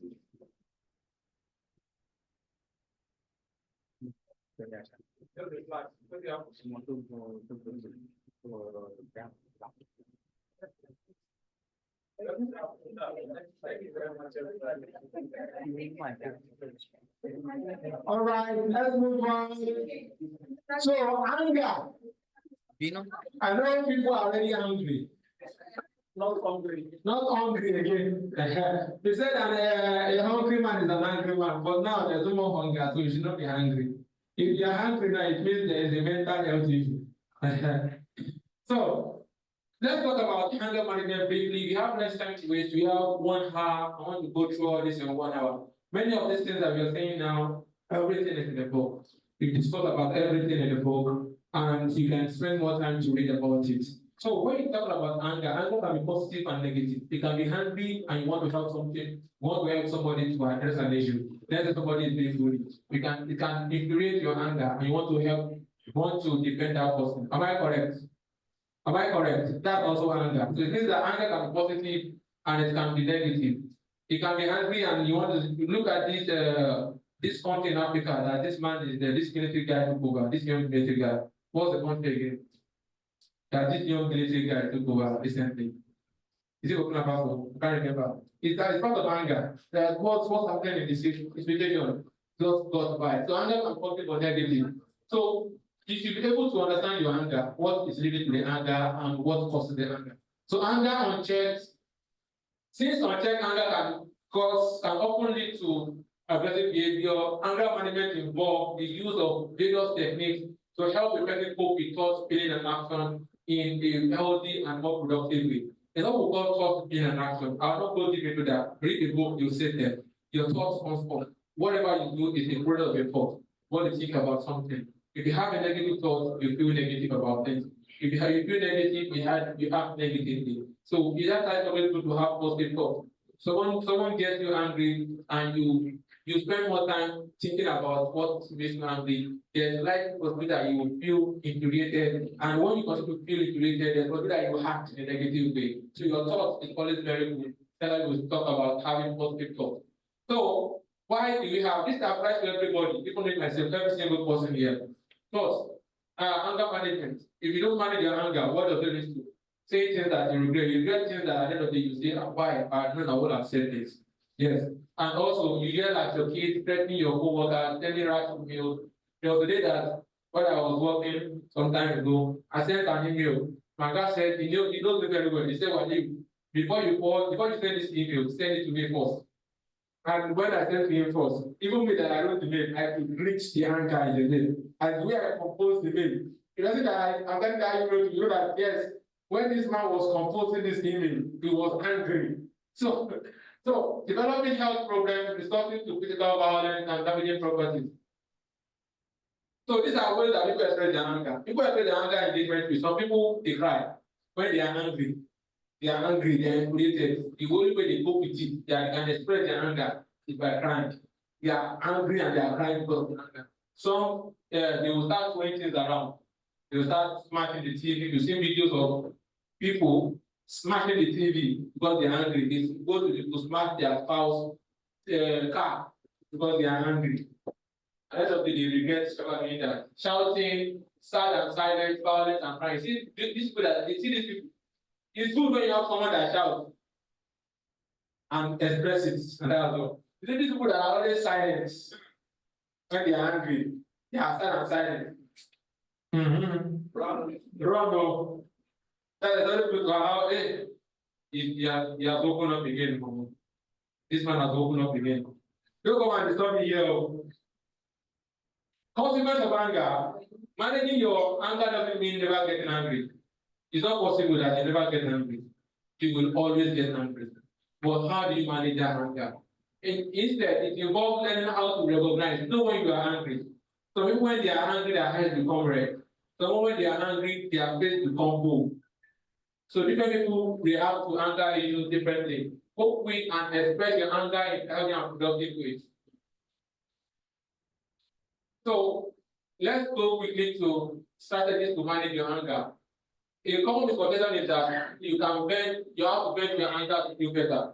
But studies show that you don't need to get your anger out. Smashing things when you are upset, for example, may make you more angry. You said you are angry, and because of that, you are smashing things everywhere because you want to vent out the anger. That smashing will make you more angry. Because the more you move around, the more your energy build up, the more your energy build up. So smashing things around, running around when you're angry, you only get you much more angrier. That's why when people are angry, they are fighting. And they start to get engaged by smashing. They get angry and angry until they kill themselves. I think a newspaper last year, where some people were two men, I think they killed themselves. They fought, they killed themselves. Blood everywhere. Anger. So anger is not something that you could allow negatively. So the first thing to do is to identify what triggers you. What are those things that makes you angry? And when you identify those triggers, sometimes people when they are tired, they are angry. Someone like me, like I said the other time, when I'm anxious, like maybe I'm late or not really late, but I'm trying to get something done. I'm busy. At that point in time, I can start reacting in a particular way. Someone like me now, if my wife wants to understand, okay, within this period, this guy is always angry. So you'll be able to know how to relate. You yourself, you know that okay, within this period, I gave this particular way. Let me relax and be conscious of what triggers my anger. Some people in traffic, that's why you see some parents, some fathers, any father, once they get them like this, they'll start shouting at everybody. It's not their fault. It's because of the traffic that they have gone through. And you know what they experience in the workplace. And when they get home, they start expressing it to other people, like transfer of aggression. So people express anger in various ways. So evaluate your anger. Anger can be positive. Like I said, when maybe you see that they are bullying somebody, and you are really close with the person, it's part of anger. So you must ensure that what you are doing, if it's negative, or it can hurt the relationship with your people, your anger may be an enemy. Sign of this type of anger is getting out of control and regretting your words later. When you see that your anger and then you say things that you don't like, you need to calm down and evaluate yourself. Recognize your warning signs. So people when they are angry, someone like if I'm angry, I'll start stammering. Sometimes if I'm doing class training, I might not even stammer at the end of the class. But let me get angry. Hey, I'll start speaking like DJ. I'll start speaking when I'm angry. Some people, when they are angry, they start holding their fist. So you need to understand your own warning sign. There's this particular player again. Is he really very? You see, I think either who is the other guy that the play for Gambling? Ribery and no, I think it's Ribery. I think there's this mark. Once you get to the very dying minute of the mark, there's this mark that shows on his face like this. Very deep mark, red. it shows that it's already getting angry with the match. So people express anger in various ways. So you need to understand what gets you angry. Recognizing them early can help you to take action to prevent your anger to reach the boiling point. When I'm angry, really angry, I start shaking. I know that already. So, but I'm already getting to the point of shaking, I exclude myself. I take myself out. I can just go somewhere, go to another place entirely, just to vent down my anger. So you need to understand what gets you angry, because that's how you can. Because by the time you don't do that, you subconsciously start affecting your mental well-being, because you're able to focus and you're able to address issues you really have. Step away. Sometimes you just move away from that thing that gets you angry. Trying to win an argument. You can't always win every argument. Sometimes you just need to just keep short and just move on. When someone says I'm trying to prove a point, just put your point and just go. One of the best things you can do when you're angry is, when anger is rising, to look yourself from that situation if you can. They're talking to a friend. They talk to a friend when you are angry. Just that's how you also need to have a listening ear. If someone, your colleague, is trying to talk to you, maybe what is getting him angry, create that listening ear, so that, because that's the way he can actually vent, he can actually express himself. But by the time he has nobody to talk to, the thing keeps moving around in his brain, and before you know it, he can misbehave. But expressing it out can be his own way. So you can also be that friend that people always love to talk to, because that's the listening ear. Get moving, because anger is a rush of energy. When you are angry, your energy level increases. So you can also, in another way, try to jog around or do a walk, maybe clean the kitchen or go and wash your car. That all those energy that are built up in your body, use it for something else, so that you get time, you get weak, and that anger also subside. You can read more in the book. You can manage your thoughts. I talk about thoughts in the nation the other time. Changing your channel, looking for other things, like I talk about, maybe you are angry, then you try to do something else, maybe wash your clothes or do the laundry, wash the car, just go outside, just to take your thoughts from that thing that is getting you angry. So, examples: cleaning, weeding, paying your bills, playing with the kids. So, paying your bills can still get me angry again. But by the time you see bills, you can still get me angry again anyway. But sometimes when you pay your bills, sometimes it makes you happy. Like at least you have the financial capacity to be able to address your financial needs. Sometimes it makes people happy and comfortable. Now, focus on relaxation. Find things that makes you relax. They all call breathing exercises, and so we'll do this progressive muscular relaxation today. So focus on what makes you relax and what makes you happy. So use just one person or one or two persons. Let's look at answer this. Use a word to describe your happiest day you can remember. Who can tell us? Anytime I do trainings with people, there's this, they mention 2 or 3 common ones. But let me hear you. Use a word to describe the happiest day, and you can tell us what the happiest day is. Or you never get happiest day in your life as a business. You never get happiest. All of you are languishing. So none of you have happiest day. You have one, have you? I think we want to tell us one. Nobody has happiest day in his life. You have one, have you? Yeah, tell us your happiest day. The day Arsenal lost the chance to be in the job. The day Arsenal lost. This is an Arsenal man. So your happiest day is the day Arsenal lost. This guy, where's the Arsenal guy? Where is he? You know the funny thing, the day they lost, the second day I was driving and I said by the roadside, I said God want me to insult you. And now calling again. I told you in class that I think they can't win the Champions League. I'm sorry, the Premier League. I told you now that they won't win. You don't ask now. I can bet, if I need to bet, I'll bet on Arsenal that they won't win the trophy. I will bet it. I don't know later, but now, we, the gods, we are still angry with us. So, when I ask most of them, number one, some will say the day they got married.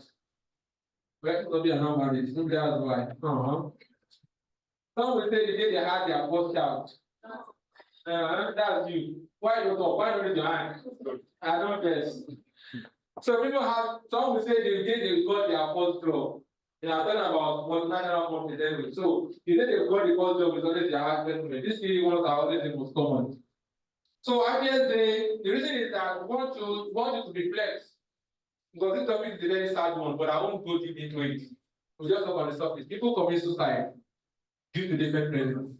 I've spoken about suicide in the book. We'll just briefly talk about the myths and facts about suicide. Intentional taking someone's life. Nobody wants to wake up one day and say the next thing that he wants to do is kill himself. Nobody. Something will have triggered it. We will not get to that level because it's not always funny. I'm not saying amen. Amen. As we will not get to that level of thinking that the next thing that I want to do is to commit suicide. It's not really something easy. It's not an easy decision to say you want to kill yourself. Something must trigger something to get that. So suicide is not something that is actually funny. It's among working age and it's becoming very, very common. But they are leading to suicide. Number one, suicidal threat. They start saying it in words, maybe to their close ones. I want to kill myself. I want to do this. Before you know it, you have an attempt. Sometimes the attempt and it fails. It's a cry for help. They just want people to see them. Some people call them that they are fools, they are clowns. Why we want to kill yourself? And I tell them, you want to go through what will make this person finally conclude or commit suicide. Whether they are clowns or not, they are not topic. But suicide is not something that is funny. So, but people who have gone through this stage of stress, stressors, burnout, and you did attempt issues, financial issues, marital issues. When I was in school, Aisha, do you know then? Do you know the president of MASCOM then when we were in school? There was time that his news went viral that he committed suicide and he did a video. Remember that story? He did a video of himself committing suicide. Like he was taking the guy, he took the video, now took the guy when he's 20. He said, this is the guy that in school then, we know ourselves. Why? Because of heartbreak. Now I'm very sure that lady will marry him. It keeps giving out things. And you committed suicide because of that. Because he was unable to manage the stress that comes with it, the mental stress. He was unable to cope with it. That's why I need to understand what triggers you, what triggers your burnout, what basically by the time you identify it, because nobody will accumulate together. By the time it accumulates and you get to the stage of depression, it's only God that can save and proper medical intervention. So suicidal gestures and died by suicide. So these are the stages. I'm talking about this. So people commit suicide in various ways. Some they hang themselves. I think hanging yourself is now less common these days. I think the one that was common sometimes was going to 12 Milan Bridge to go and jog inside. And there are some that they will take sniper. But at times those sniper reduce their concentration of sniper. Then sniper was very strong. But when people are using it to commit suicide, they reduce the content, they reduce the concentration. And though it's affected in some other ways, because one sniper will do for you, train to clear the mosquito and like snipers will not do that job because they need to save people's lives also. And sniper now became, if you can't go to the market and say, okay, sniper, you start looking at you, what kind of sniper, for what? Are you a farmer?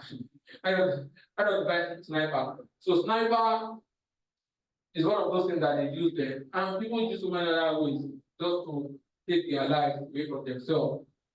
So the leading cause of suicide is depression. We'll talk about depression already. You can read more in the book. Feeling of sadness, discouragement, and despair. Then firstly, the person that doesn't drink might start beginning to think. So the thinking, the ability to think, diminished physical ability, guilt, condemnation, feeling of hopelessness, disorder of eating, and sleeping disorders too. So personal loss. Some people can try to commit suicide because maybe they lost their father, they lost their mom. Some are though not here, but we've heard of white people from the foreign world, European world that commit suicide because they lost their dog, they lost their pets, maybe their cat, and they commit suicide. I know. Well, it's a lot of affected that matters anyway. So I think that is part of why people commit suicide and relationship issues. Maybe they have at the what they call it, heartbreak, breakfast, breakfast.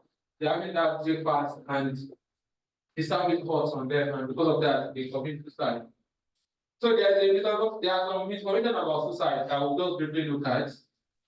Everything is in that book. I explained the myths and facts about suicide, and I think it's also in the world with suicide. People think that they are mentally ill. No, it's not always like that. So stories have shown that many suicide notes reveal that people that commit suicide are actually unhappy, but not that they are mentally ill. They have gotten to their depths of sadness. They have looked at all their life, not that they are mentally ill. They have looked at their life and they're not unable to address. So we can still call it mental illness, but not illness in the sense of madness. People think that because they are mad. No, they have gone into in-depth, they soak themselves into depression. And that we'll talk about when you feel that you are feeling bad, sad about yourself, go out, put yourself outside. Don't kill yourself in depression, don't kill yourself inside. Find a someone, call your friend, let's go out, let's do something. Take yourself out. By the time you keep sinking yourself inside loneliness, you might end up becoming much more depressed and you can lead to suicide. There are people who talk about suicide don't actually commit suicide. 80% of people who talk about suicide or talk about suicide actually have attempt to commit suicide. A person who talks about suicide may be giving a warning that he may try suicide. When people talk about suicide, I don't think that since you have said it, definitely won't do it again. It's not true. Most people that have talked about suicide ends up they end up being what? Committing suicide. Then all suicide people want to die, and there's nothing that you can do. No, they don't want to die. This is the myth. It's not true. The fact is that they want to live. They often call for help just before or just after a suicide attempt.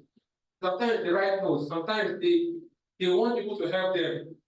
They will call someone, then they will take whatever they want to take. They want that attention. They feel that people are not listening to them. At the same time, they don't want to speak up. Just like shouting in an empty vacuum. You are shouting, but people are not hearing you.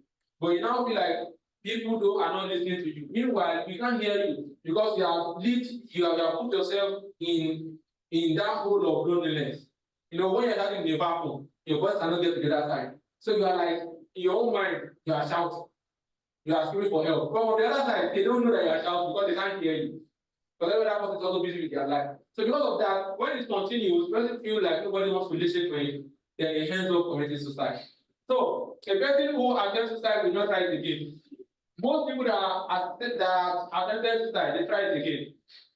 I heard of a story of someone who attempted suicide but didn't go through. Then they took him for psychotherapy and the likes, and he started becoming lively again, started living normally, and they thought that he has outgrown the suicidal thoughts. Not for them one day just say that he couldn't find him again. When he got to the room, he had already killed himself. I think it was already looking rotten already, but they didn't expect it.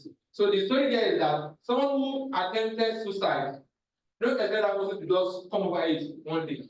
Like overnight, something just to come out, it's not possible. It means that the person is pretending, or maybe the person has already concluded that he's going to commit suicide. So we just want to use that. Like if you relieved that, thank God, I want to commit suicide, he has already thought over it. So before you know it, they will commit suicide again. That is why suicidal attempts or depression, before you can get them out, it takes time. The true one takes time. When someone says he had suicidal attempted suicide, but it didn't go through. They now wake up second on the surgery and say he's not happy again. It's a lie.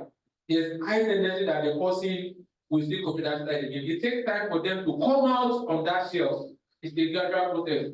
So the other person will commit the act if he talks about his suicidal feelings to another person, which is not true. When they talk about it, also, in one of our classes, one of our delegates also talk about what he experienced in the workplace. Because this topic is something that you can relate. It's something related, it's not abstract, it's something that you can feel and you can talk about. He said he observed this particular colleague of ours that changed suddenly. You know, as I'm talking about the symptoms, was not relating it. Say this man just changed suddenly. Someone that used to make air, I used to, this is a big company, So she makes things of herself, do makeup, dress well, brings food to work. Now became somebody that is not, the dressing has changed, everything has changed. And she was not happy that something is happening with this woman. She brings food to work before, she's not bringing food to work. She's just there, she doesn't take care about it, she doesn't care about it, you just be there quiet, during break, she doesn't go. She's just pretend like she's working. But in all her communication, you will know that this person is not fine. So one day, she followed her to the restroom. Like the lady went for the restroom, she followed her. And when you know what this restroom, that there is a place that you can wash your, there's a mirror, there are mirrors. So when she got there, just stopped her. You call her name. What is wrong with you? Say no, nothing, man. Because she was a superior boss. So she now asked, what's wrong? She said, no, man.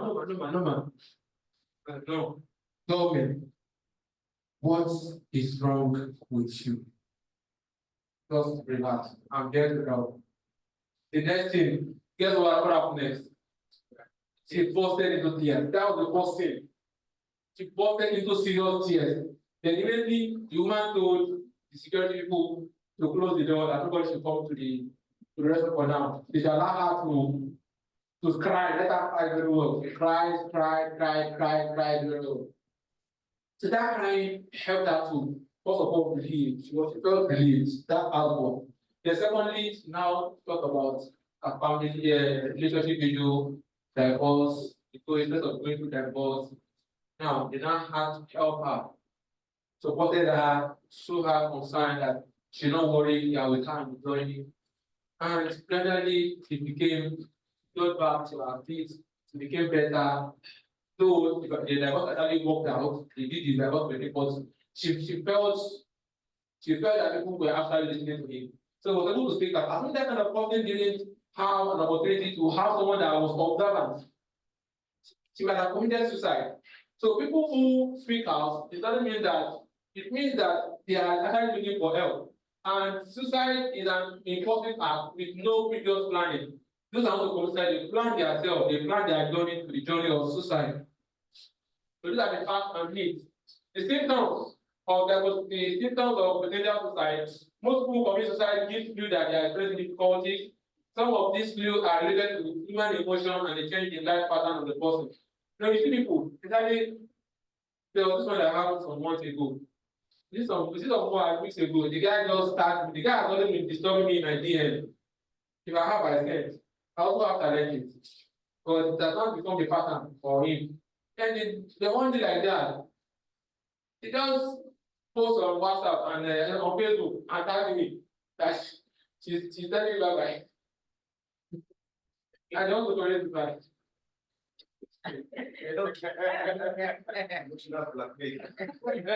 How do you know? Thank you, Mr. Awadeu, for all you have done. God, allow me to reward you, blah, blah, blah, blah. I think it's best for me to leave this world. Why not?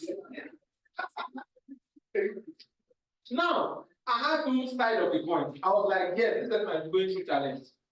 But he was taking it the wrong way. And immediately I had to, I had to ask on the same Facebook, please, do you know, because he's a Muslim, I was like, who knows the Abdul?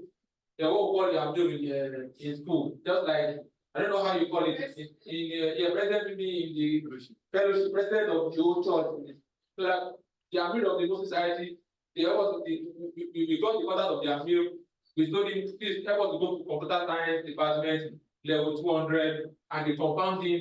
Then they invited him, they spoke to him, and gradually we were able to start solving it. But just coming online and calling, and one thing that actually made me angry was the fact that he was lying in between. But I don't want to go into that yet. But what I'm trying to point out is that sometimes they will give clue. They will give clue that they are going through some challenges in their life. And most of the time, most of these symptoms are caused by stress due to some current situations. So, indicators, taking appearance. I talk about taking appearance. They don't start taking care of themselves. Depressed, no facial expression, they become blank, sad. Every time their face is sad. Feel low, gloomy, self-depreciation, fearfulness, lack of concern, neglect their hair, they don't want to take care of themselves. they don't work well, they don't, when ladies move with charisma, they don't do that again, he's just there quietly on his own. Insomnia, all these are part of what you observe when someone is in that state. Someone who doesn't drink can start becoming a drunkard and unexplained change from pattern of behavior, recovery. Now, look at what I said here. Unexplained recovery. Unexplained recovery from, where is it? Unexplained recovery from severe depression. It's not possible. You can't just recover suddenly. It takes time. It's a gradual process. And some people who have decided to kill themselves, they appear to be quite happy. Actually, they are not happy, but because they have already made sense to themselves. What I said, you understand? So hey, look, man. That's what we call mental health first aid. This is a complete concept on its own that companies can actually implement. You know, I spoke about that woman that observed his colleague, right? That observed her colleague and was able to help. That is what part of mental health first aid. Is a whole lot of things that involve have just like a normal first aid for physical injuries. For mental injuries or mental distress, there should be a mental health first aid that when someone is going through a challenge, there should be a kind of a setting that you'll be responsible to observe and also help them to address mental health issues. So you can read more about mental health first aid. It's also in the book for you to get more knowledge about it. So they help to preserve life, provide help for people with mental health problems, and promote recovery of good mental health. Then it can be a kind of department, it can be a committee. Maybe each department will have representatives that would represent each department. Then some people will be observing their colleagues and they will give feedback. So all going through mental health situation, they can help to address these mental health issues. These are part of the ways a company can help to address the mental health. You can read more in the book because of time. So they can identify it to someone who just newly married. Someone who just got married. It's not easy. You don't get it to be out because it's a new life entirely. So they can administer mental health to that person. Maybe every Monday morning or time, they will do 30 minutes, they will just go to him, ask him about how he's playing in his new marriage. Hope so that they will be able to take him through the journey. So that it won't affect his own productivity. Then a new mother who just gave birth, or a father too. Yes, father too. We also go through stress when you people give labor. So it's a stupidity. It's not the people that get mental health. Newly divorced, widow, employee who just withdrew from an accident. Someone who just withdrew from an accident, or who had a family member and he just withdrew from an accident. You can't expect the person to be the same person. You need to take him through that journey because you will be mentally distressed, mentally incapacitated because of what he has experienced. Someone like my friend who just lost his mom recently, you don't expect that person to resume work the next week and he should be as active and productive as it was before. Is it possible? It's not. So mental health can help to bridge that gap. Employee family member just passed away. So we start with the issue of awareness. Let's understand what mental health is and what mental health first aid is in your workplace. Do this small webinar, small seminar, enlighten them. Let us understand the impact on their lives. It's not only the workplace, but their own personal life as an entity. Then training in company, they can do training in company letters, meetings about mental well-being, and use of signages. They can have signages, take care of the mental health. Just as some our signages are only about fire. Our signages are only about slip and fall. Something is falling from eyes. That's what you will always go to a company and you will see them have a signage about mental well-being. Do you have it in your company? How many of you have it in your company about mental well-being? It's not. You have it in your company. How many signage? Like an awareness, state of their mental health.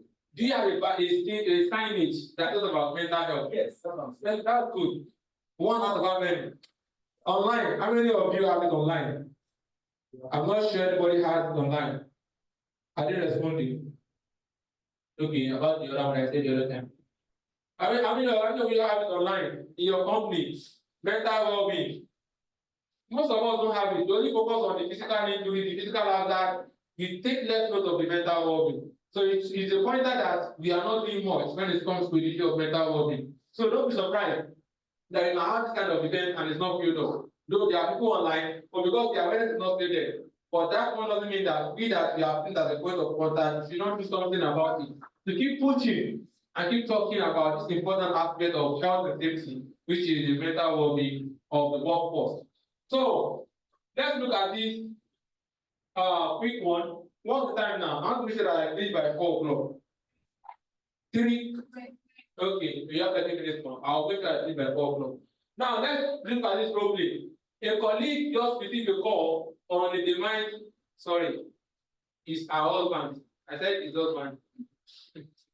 This is for me, his husband. Is that his wife or our husband? So, a colleague just received a call on the demise of her husband. How will you respond? How will you respond to her at that point? A colleague of yours just got the news that her husband just died. How will you at that point that you are with her? How will you help her?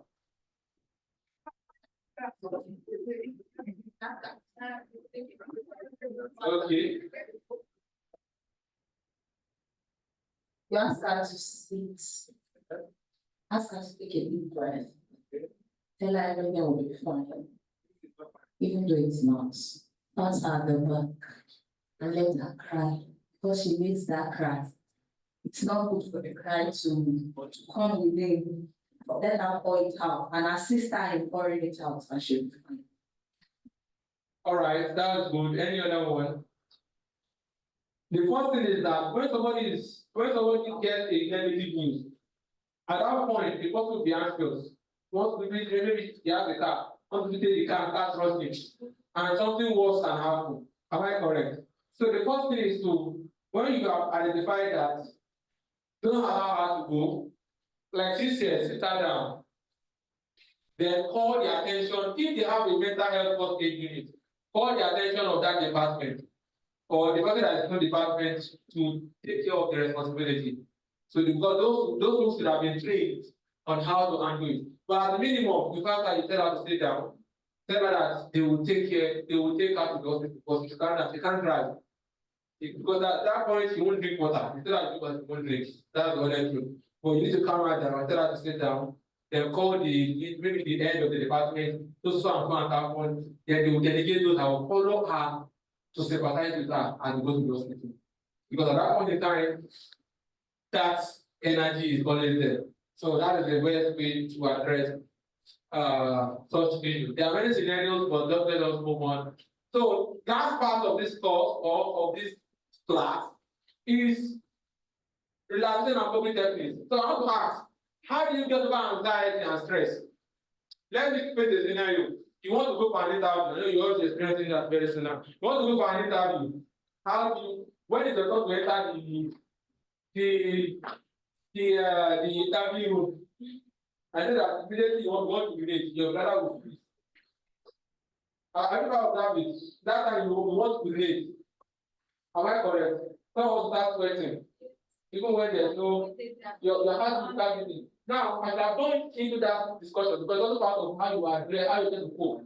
Because your heart, there's a way your body subconsciously responds to those situations. Your body just subconsciously, without you knowing, you start, your muscle starts shaking, your muscle contracts, your throat dries up, then your heart starts beating. That's why they tell you to breathe in, breathe out. So that you need to control that heartbeat.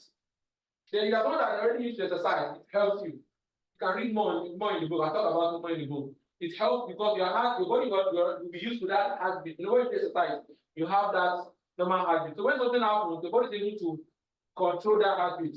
Then your your throat dries up. That's how they tell you to take a glass of water so that your body will go back to the normal state.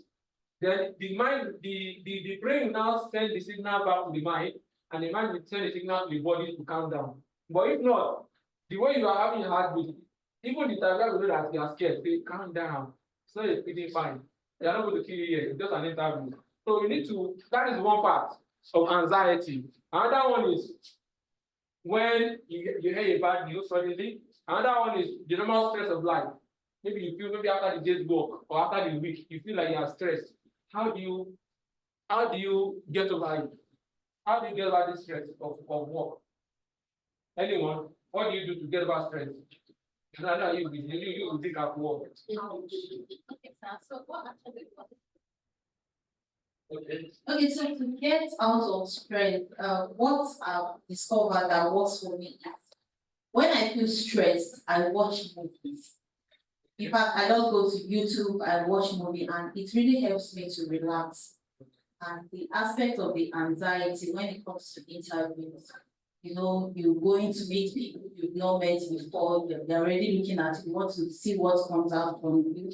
What I tell myself before I go for that interview is that these people I'm going to talk with, they are just like my family. That's what I tell my brain. They are your family. So feel free to talk with them. Don't get stressed up too much.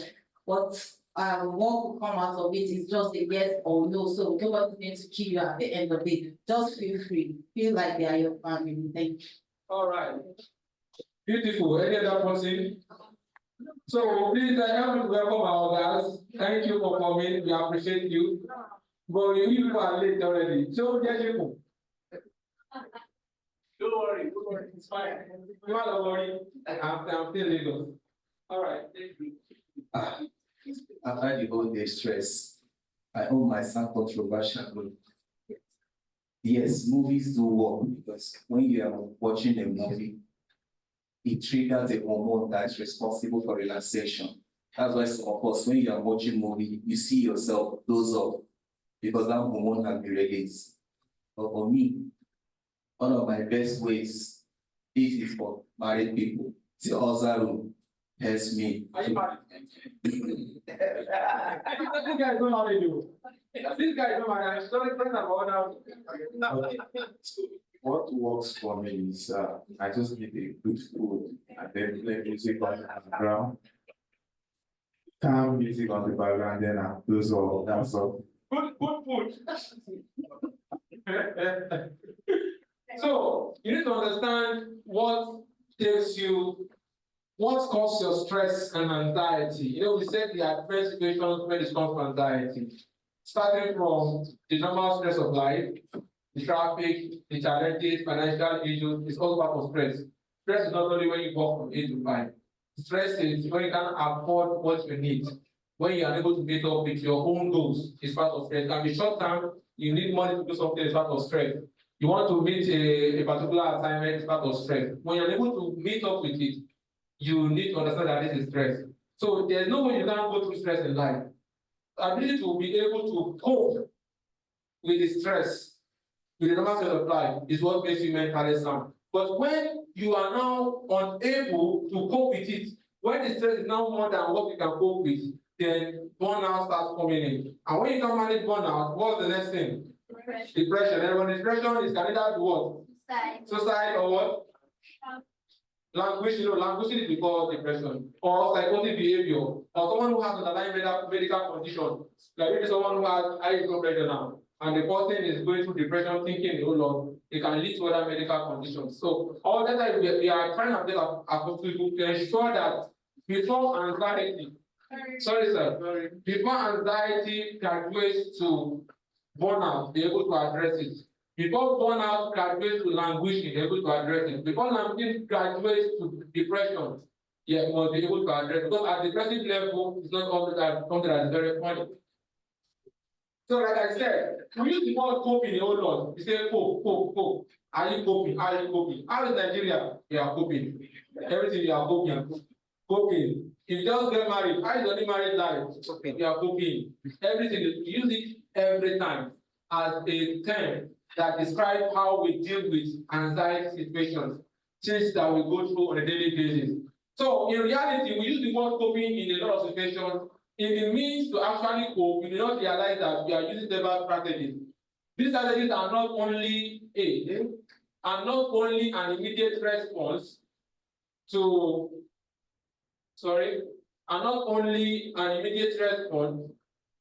individual situations. However, we often use strategies effectively, and it helps us to train our brain to use them in the future. So now, while we are going on, we talk about the focal concept, the frontal lobe, the first part of our brain. When we are growing up, we do things subconsciously. As time goes on, it becomes a conscious act.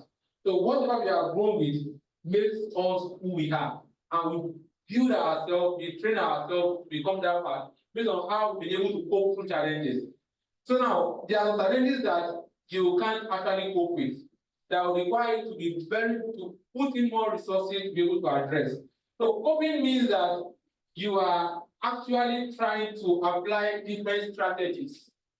You are trying to apply different principles in order to address that thing that is giving you stress.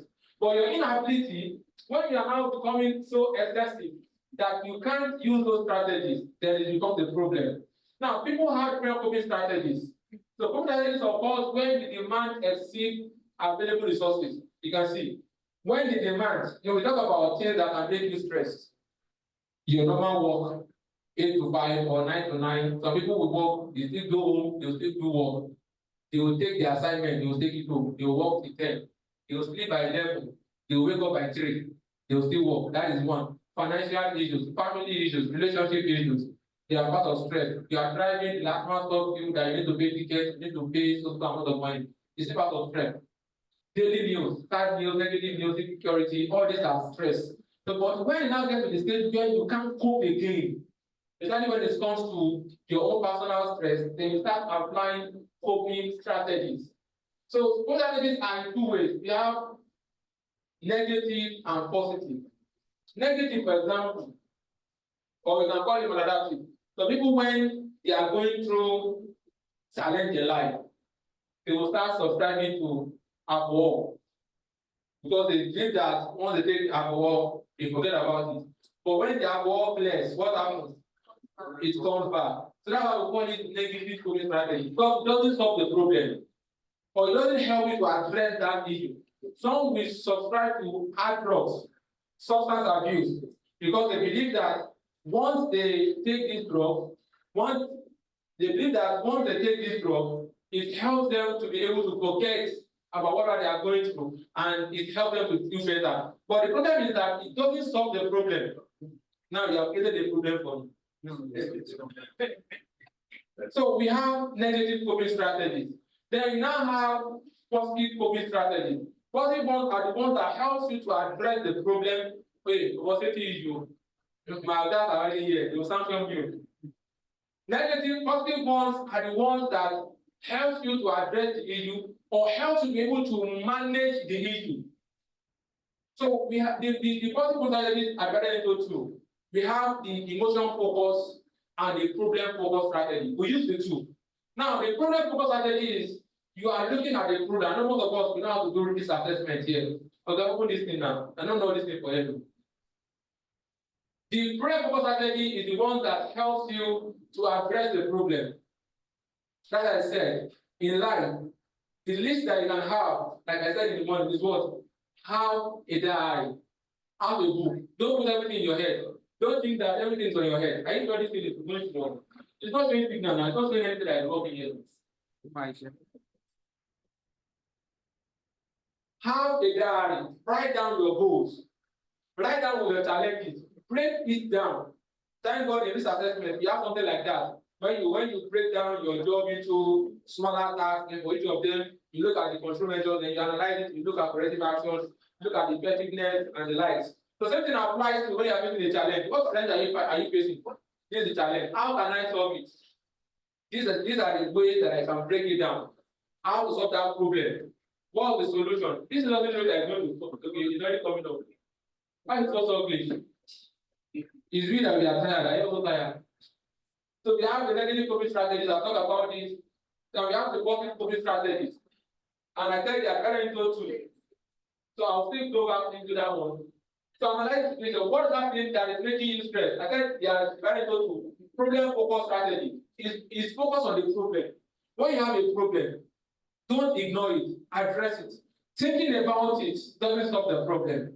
Ruminating about it, leaving yourself, thinking yourself inside of it, talking about the problem, it doesn't solve the problem. What solve the problem that will make you mentally stable is to find a way to resolve it. What you can't control, leave it. So what are the analyze the situations? What are the ways to address it? How can you apply your learning strategies? How do you want to address it? Then evaluate effectiveness. The method that you have put in place to address what is the situation, how do you want to evaluate it? How effective it is? Okay, I mean, I'm having issues with employability. I'm applying for jobs. This is just one of millions of examples. I'm applying for jobs, but just are not coming to. What's the cost? Is it my CV? Or is it my packaging? Is it my interview? Where do I get stuff? Is it that they don't call me at all? Or they call me, but after they first interview, they don't call me again. If it's from the first stage, my CV, maybe they are not calling me out, but let me review my CV. You break it down. What's the problem? How can you address it? Okay, you need 2 million naira. I want to buy something. But what's the reality? How much do you have now? How can you raise 2 million? Do you have people that? So you break down the problem and try to address it. Find solutions to it and look for the effectiveness and get feedback to see how it is working well. Then the next one is what? Emotional focus strategy. This one is focused on the emotional aspect. Because like we said, there is a way our body responds to anxiety. We talk about that the other time, right? For example, your heartbeat starts to increase, right? Your muscle contracts. That's why sometimes if you are in an interview, you feel like you want to urinate because your bladder at that point has contracted, and for that reason you have the pressure once you urinate. You can't control it, but you can only control it after it has happened by first identifying that okay, I'm already having heartbeat, I'm already scared. Then you breathe in, they'll tell you to breathe in and breathe out. Just to do what? To control it back so that you have control of your body and not the body controlling you. Then apart from that, your throat will dry up. Then they advise you to do what? To take a glass of water so that it will. Because there is a relation between the mind, body, and the brain. The mind sends signal to the brain. The brain also sends signal to the mind, and the body interprets the outcome. So when you are, for example, now I gave an example this morning. If something just explodes suddenly now, just hear a sound. The next thing is what? We all stand up and start running without knowing where the problem is. Am I correct? Now, because our body responds suddenly, but when later you now realize that there was no problem, your body will do what? Your body will now relax. Subconsciously, your brain has already gotten the message. So it means that our emotions, we can also address it. These strategies are directed towards reducing and preventing your own emotional reaction. This includes managing feelings by finding methods to release or distract yourself, such as using social support or using gratitude techniques. So these are examples of positive coping strategies. Now, adjusting your expectations. These are ways to be positive about it. What are your expectations about life? Adjusting it. Don't set unrealistic goals. Taking baby steps, one step at a time. Do not give up, but don't stop moving. Take baby steps and improve on yourself. Use Puma always, develop self-discipline. Be disciplined with what you do. Connect with others, seek support from others, communicate with others, take an equal life view. All these are already explained in the book. And consistency with time management. Learn from your mistakes. Nobody is perfect. Learn from your mistakes, improve in yourself. Don't give yourself too much of headache. Once you do something and it doesn't work well, look at where you made the mistake. Don't overwhelm yourself with too much of expectation because it makes you at the end of the day not to be able to achieve what you want to achieve at the end of the day. So moving quickly, these are part of emotional focus strategy, exercising, taking a bath, giving pep talk, meditating, product focus strategy, working on time management, asking for support, setting boundaries, your health boundaries, what do you eat, what do you consume, and creating a checklist for yourself on a weekly basis. What are my activities? On a monthly basis, what do I want to do? Have that diary and follow it step by step. Don't put everything in your brain. The brain is already doing so many work that the brain weighs, I think 2% of the whole body mass.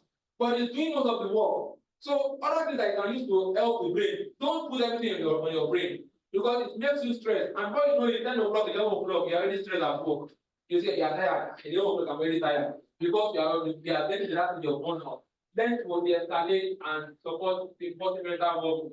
So because of time, we are going to short so many of our talk. Most of these things are in the book. Imagery is a very good way to help yourself. When people do that, sometimes people don't want to sleep. A very good example, if you want to sleep, they will play, there's this app where you will play sound of maybe rain is falling, or sound of thunder strike, Then you just sleep, just close everywhere. Then you hear the sound of thunder, sound of music, or sound of rain pouring. Just put yourself in that environment to help you to relax. So something that you love doing, you can put yourself in imagery. I don't want to talk much about it, you see it in the book. So it's a way of helping you relax. This is an example of what you can think of. It helps you to reduce stress, helps you to improve on yourself, and progressive muscular relaxation. You can also look at into this. It's part of what people do to help them to feel relaxed. It induces muscular, you stay tight, there are procedures for it. I can just show us the video briefly, but the microphone, believe it loud. How many minutes do I have? How many minutes do I have? 10 minutes. 12 minutes. If you play it there, will it be loud? Yeah. Don't worry, I'm not doing it. So there is I can send us for those that are with us, I can send us the link to this. Maybe I can upload it and send us the link to that video. It's progressive muscular relaxation, how to relax yourself using muscle tension. That's where it is, so because of time. So you can also go online, you see progressive muscular. If you practice it consistently, you feel relaxed, and when challenges come, you're able to cope with it because the body is already used to the muscle tension. Not like we said the other time, our body reacts to stress in different ways, mostly muscle tension. So when you practice muscular relaxation, just like somebody that cannot lift 50 kg of cement, by the time they start by 20 and they're lifting it every day, the time will come, you'll be able to lift 25, am I correct? The time will come, you'll be able to lift 30. The time will come, you'll be able to lift 50 and beyond. So next time when it comes across something that is 50 kg, you'll be able to lift it. So that's what this thing does for us. It helps to be able to cope with the emotional reaction that your body faces when it goes through challenges. So in the last part, exercises, we all know what exercise is. It's good to exercise. Exercise has a way of helping you to stabilize your mental well-being. Many of us don't do that. It's how many times do you exercise in a week? I catch you. I exercise every day. Every day. Do you jog? What do you do? So I typically don't do very strenuous one. Yeah, okay. You see the basketball league for work. Yeah, that is very good. That is anaerobics. Now you need to combine aerobics and anaerobics. Anaerobics involves some part of the body. Like when you do sit up, you are working on space. You don't want your belly to come up. Yeah, it's anaerobics. When you lift weight, when you do push-ups, the anaerobics. Aerobics is what involves all your body movements that makes you to exercise your heart beats. So, like on the spot jogging, something like this, like say, for 5 minutes is okay. On a daily basis, 10 minutes, 15 minutes, it can be 3 times in a week. It helps you to improve your mental health. Because of time, I may not be able to talk deep about this because there's a whole lot of relationship between the exercise and your brain. There's a way they relate and they work together. But because of time, just read it up in the book. It's very important. Exercise helps you to feel good about yourself. It helps increase self-esteem. Others approval. When people see that you are fit, that at this point you look fit. People like you, they approve of your physique. Feeling of being in control, you are more agile, it reduces fat, and so many benefits. So let's go into doing exercises. This calculation, I will try to do it. So whatever you are doing in your exercises, you should follow this principle. FICT, frequency. How often do you do it? Don't do exercise today. Then 1 month later, you will not do it. You start again, you do it for 3 days. Then 3 months later, you not do it. That's not exercise. You must be frequent with it. Maybe daily, every other day, or 3 times in a week. Then intensity, how deep it is. Is it light once? How long do you do it? Maybe for 5 minutes or for 10 minutes. Time duration, then the time. You must combine aerobics and anaerobics to make it much more effective for you. And the duration, you want to know this intensity of your maximum heart rate. Maximum heart rate is 220 minus your age. Just look at your current age now, minus 220 from it, that's the maximum heart rate. So you now do 50% of it, 90% of it, you know where your heart rate is. And this is best to endurance, no, not this one. Aerobic zone, 70 to 80. Endurance zone means that you can still do more. Recovery zone, this one is not something that you can get to. It is for those maybe they are, when people are trying to get their pulse and it's not, and there's things that they need to look out for. So this is what they'll be looking out for. They want their heartbeat to get to that level. So threshold zone, when you get to this level, it means that you need to calm down. You're already over exercising yourself. So the best is to be in this aerobic zone. So just minus your age from 220 and calculate 70% to 80%. That is your heartbeat. And most times we have wristwatches that help you to detect where you are. I mean, don't go and worry yourself. Don't copy order. Don't say because Mr. Habib did 3,000 sit-up. You also want to do 3,000 sit-up. Your risk can come out. So health and exercise. Aerobics is very good, like jogging, cycling, swimming, and the like. At least 15 to 20 minutes or longer. So that is the best for you. The anaerobics, they are short duration and high intensity, like lifting weights, strength training, hill climbing, tennis, sit-up, like what Mr. does. They promote strength and power. Most times we do anaerobics for ideally for martial arts, because it helps you to be more powerful and have more strength. For self-defense, most times you can't do self-defense without doing anaerobics. You must always do it, because it makes you to have that strength, speed, and power. So for stress management, the best is aerobics. Jog in the morning, 10 minutes, 15 minutes jog, it makes you more healthy. Movement in the redeeming and long-term for better improvement. Always try the whole body DIY. This is another topic on its own. You can read it up. That is DIY is what? What is DIY? Do it yourself. It's also a way to actually help you de-escalate. You want to do something, you can maybe wash your car, or buy something like a plug or a designer. Try to do something to take your mind away from what is giving you stress. I don't want to go deep into it because of time, because it helps you to also relieve stress. Behavioral explore opportunities, face situations rather than avoidance. The first thing for you to manage your stress, when you're having a situation, don't avoid it. Somebody, your boss is making you angry, you now avoid it. The next thing, you still come back to be that boss. Avoiding is not a good strategy. Face the situation, discuss with you, let them to address it. Face-to-face interaction, solving problems, building relationships. A good friend, having good friends that help you, that support you in all that you do. Even if it's just 1 or 2 or 3 or 10, just have good people around you that support you in all that you do. And don't overgeneralize. If you go through, you can always have down times, good and bad times. So don't use the negative times to overgeneralize what your lifestyle is all about. Always enjoy that and know that it's only bad at this point, it will also be good later. It can never be bad always. And regular exercising, having a to-do list, all this are in the book. Then finally, psychological wellness is also a topic in the book. Thank God we have many managers here. Have that psychological wellness program in your workplaces. Practices that support employees' well-being. Be conscious of their well-being. Train the managers of mental health to let them understand. We talk about mental health first aid today. Because of what you can organize as a manager, supervisor in your workplace. Having a mental health first aid. You can read more in the book. Support for employees who seek treatment and hospitalization. Coverage of health issues, communicating to all employees about mental health, and building a workplace that supports each other.